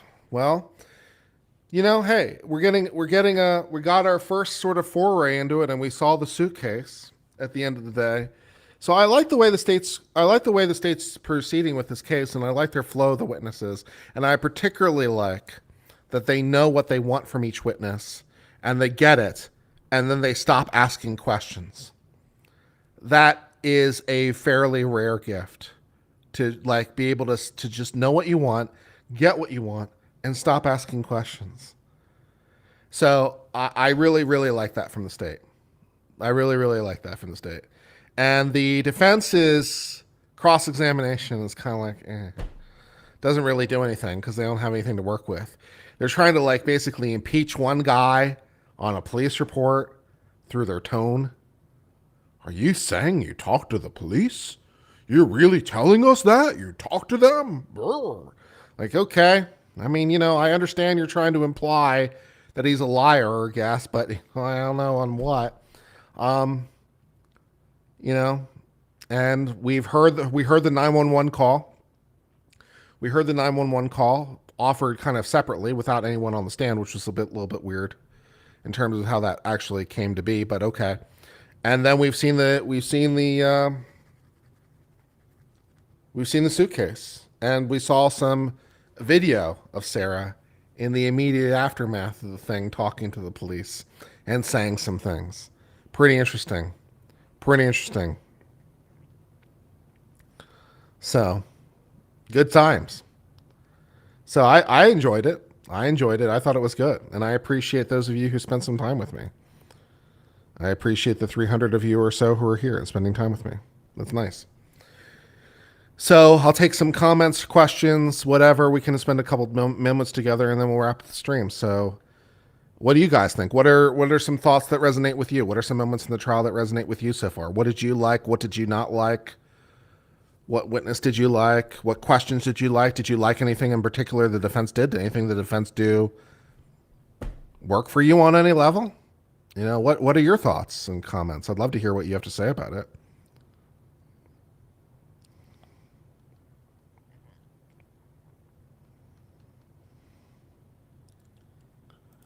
I'm glad you enjoyed the live stream. I enjoyed the live stream as well. I thought it was a very good live stream. We had fun. I thought it was good.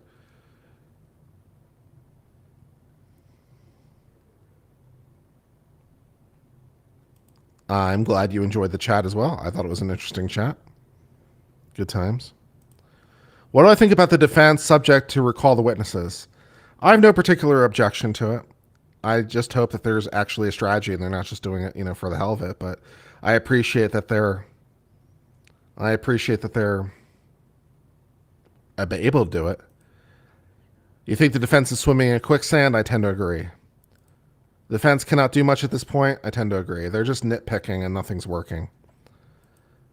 Tara, I very much agree. I do like the state being short, sweet, to the point. I very much like it. I also enjoyed our European history lesson. We learned a little bit about where Anglo is and where Saxon is. We learned that these places are in Germany. And then we learned that the Celtics might be from Switzerland. That's pretty interesting. The prosecution's opening left a lot to be desired in the last third. That was their problem. They went on too long. They went on too long and started doing weird analogies and shit. So the prosecution was doing fine, if a bit disorganized, until the last third. So they should have ended it. They should have ended it sooner. Who decides if the witness can be recalled? The parties do. It's up to them.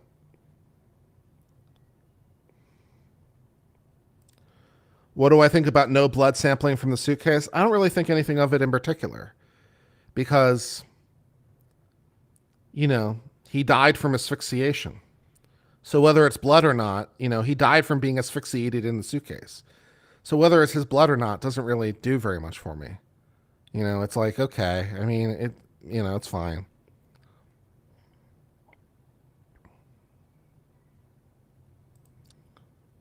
Wonder how they're going to say self-defense and battered woman syndrome. I don't know how they're going to. I don't know how they're going to try to sell that. That's going to be tough.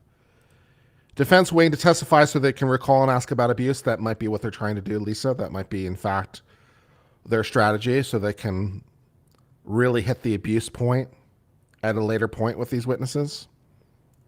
Fair. You missed the opening statements. Overall, I thought the state was okay, if slightly unorganized. And in the last third in particular, last 20% to last third, I thought that the prosecution's opening kind of floundered around. They got to a point which was a natural conclusion, and they kept talking. And then they got to a point which is a natural conclusion, and they kept talking. So they passed at least like 2 natural closing points, and they kept talking. It was a mistake. And some of their analogies were like really kind of weird. I didn't really like the way it was done. And the defense's opening was like too homey. It was too homey and too casual. And it kind of got tiring after a while. And the defense is like, well, just keep an open mind. There are 2 sides. Without really saying what the other side is. They just kind of said there are 2 sides, keep an open mind. And like hammering on burden of proof. It's like, yeah, they're toast. I very much like how smoothly the prosecution is going so far, Snackless Sarah. I agree. I think the prosecution is just moving right along in a very smooth way. Their direct of witnesses has seemed very methodical and very purposeful. And like they know exactly what they want. They know exactly what they're doing. They know exactly how long to get there. And sometimes they literally ask the person all of 5 questions. And we're like, that's all we wanted to know. And we're done now. And I'm like, that's great, man. If you can keep the witness on the stand for 1 minute, if that's all they're there for is 5 questions and you get the answers you want, and be like, thanks for coming, we got nothing further. That's fantastic. I really do like their diligence. I really do like their methodical nature. It very much appeals to me. I agree with you, Francesca, that the defense is throwing stuff at the wall and it's not working.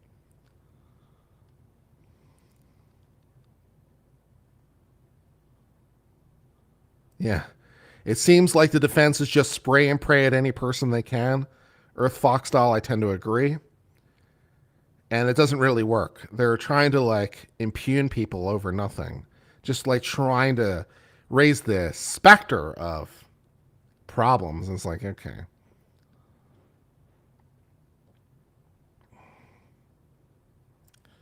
Is there any real reason besides procedure to talk about blood in the suitcase? I guess trying to make the investigation look half-assed. It's like, you didn't even bother to test the blood. It's like, not really, because it wasn't really important to us. Really, it didn't really matter whose blood it was, because it wasn't really essential to figure it out. But, you know, yeah. The jury will be annoyed when the defense takes over. No ways Owens is concise. It'd be difficult to be, especially with his facts. Right, he doesn't have the facts. So he has to do the razzle-dazzle thing, and that's very, very difficult to do and be concise at the same time. They'll lose points and maybe jurors on it alone. Yeah, it's going to be really, really difficult. Defense is winging it and it shows. Fair.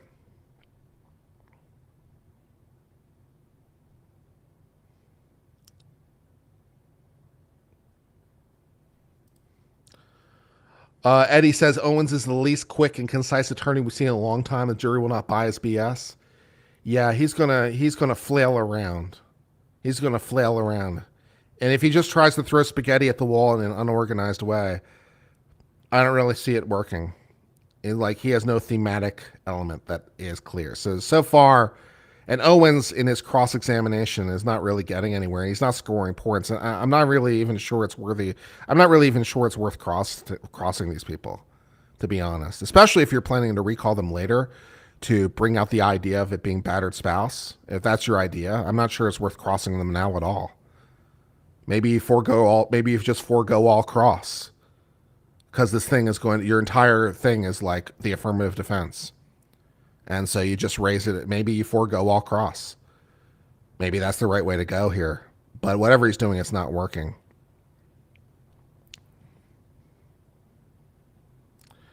You're shocked how normal and smart the ex-husband is? Yeah, not really. He seems like a normal guy. I agree very much that they're focused necklace, Sarah. Yeah, very much. Tara says, this is your first live trial coverage. Glad you could join us. This is fun. It's fun doing trials every once in a while. They're a bit taxing.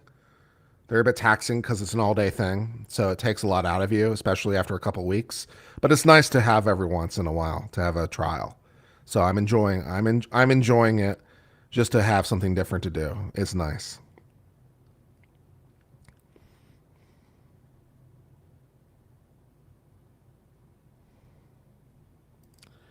You're still trying to figure out what adults play hide and seek? Especially when you already know where they're hiding. It's not much of a game. It's not much of a game.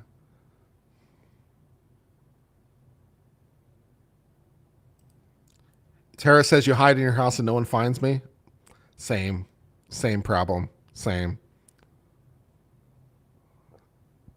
Yeah, the defense case seems to be implying malevolence or incompetence or sloppiness or whatever, right? They just seem to be trying to throw something at the wall. It doesn't really work. Lisa says, I think the state's opening was fine. He laid out the facts. He'll come in and try to dispute self-defense. He didn't need to do much more. I think he could have organized it differently, and I still think it could have been shorter. But fair enough. Imagine what would have happened if she was pro se. I know, we've all been denied that glorious, glorious trial.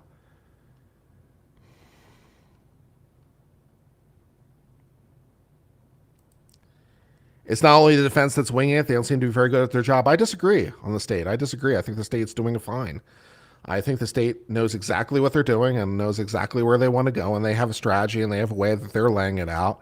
And I think it's a bit of a slow burn, but they seem to be doing it basically in chronological order, which is certainly a valid way to do it.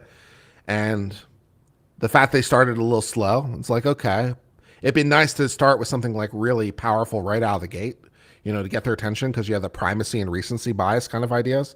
So it might have been better to start with something like really, really strong, even if it would have been putting it out of order. But, fair enough. Different ways of thinking about things. Chronological isn't a bad way to do it. It's certainly a valid way to do it. It's a little bit rote. But it works. So, it's a fine strategy. No cross gives the prosecution's witness a real none. This matters feel good for the defense. If their narratives, yes, you killed him, but what's important is justified. Yeah, I think that's fair. Yeah, I think maybe foregoing cross maybe is the way to go here, or keeping cross incredibly tight. So foregoing cross may be the way to go here.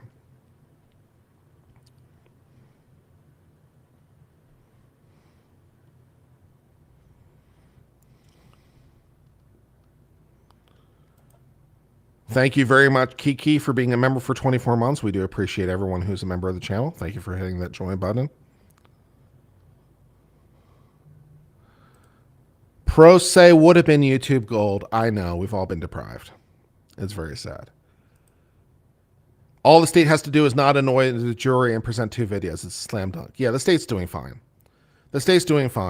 right? We're just trying to critique and improve where we can. It's what we do, right? So we're just like, okay, how do we make this better? How do we make it better? And it's like, okay, how do we make it better? Well, the last third was kind of not really great, and it kind of had some false endings, and it was a little bit stumbly. It wasn't necessarily great. So we're just like critiquing to find ways to improve it. It's like, it's always helpful to take notes. But yeah, they have the facts on their side. And they have a horrible, horrible woman sitting at the defense table. So all they have to do is not fuck it up completely, and they should be fine.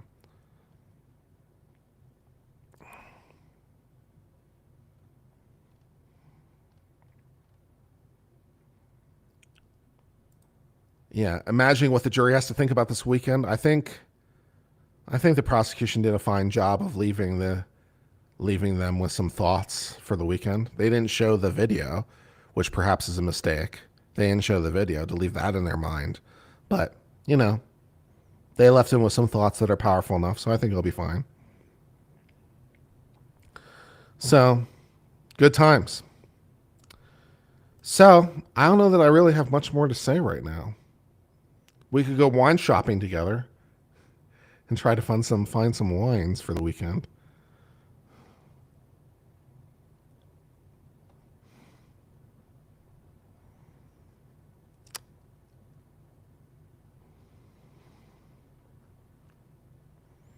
Let's see who's streaming that I can send you over to. Some hard facts and evidence, sure. Yeah, if the motions hearing hadn't gone so long, we would have got the cell phone video. I think that's very fair. And maybe the defense was trying to make that as long as they could. Maybe that was part of the defense's strategy. Maybe they were trying to eat up as much time to prevent the state from doing what it wanted to do. So maybe that was part of the defense strategy. And if so, then the defense did a good job. So maybe they were trying to waste time. Maybe wasting time was the goal. Fair. What do I think of the body cam? I think Sarah Boone's a liar.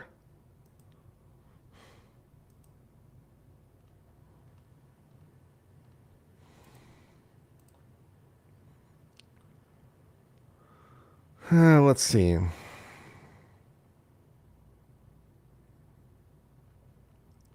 Am I going to pop into Sean's later? Maybe.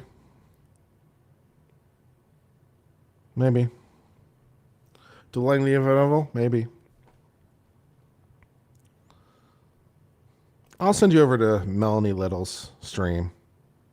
Maybe it will maybe it will ingratiate me a little bit. Send you over to Melanie's stream. All right. Yeah, stall to delay the video. Maybe that's exactly what was going on. Yeah, I think I'll send you over to Melanie's stream. You know the drill. Be nice, be cordial, be polite, be supportive. You know, be good people. You know, and all the rest of it. You know, and all that stuff. And I guess that's it for us for now. So I'm going to go ahead and sign off. I've certainly enjoyed spending some time with you. I hope you've enjoyed spending some time with me. And we'll see how it all goes. So until later, my friends, I hope all is well. Cheers for now, my friends, and goodbye.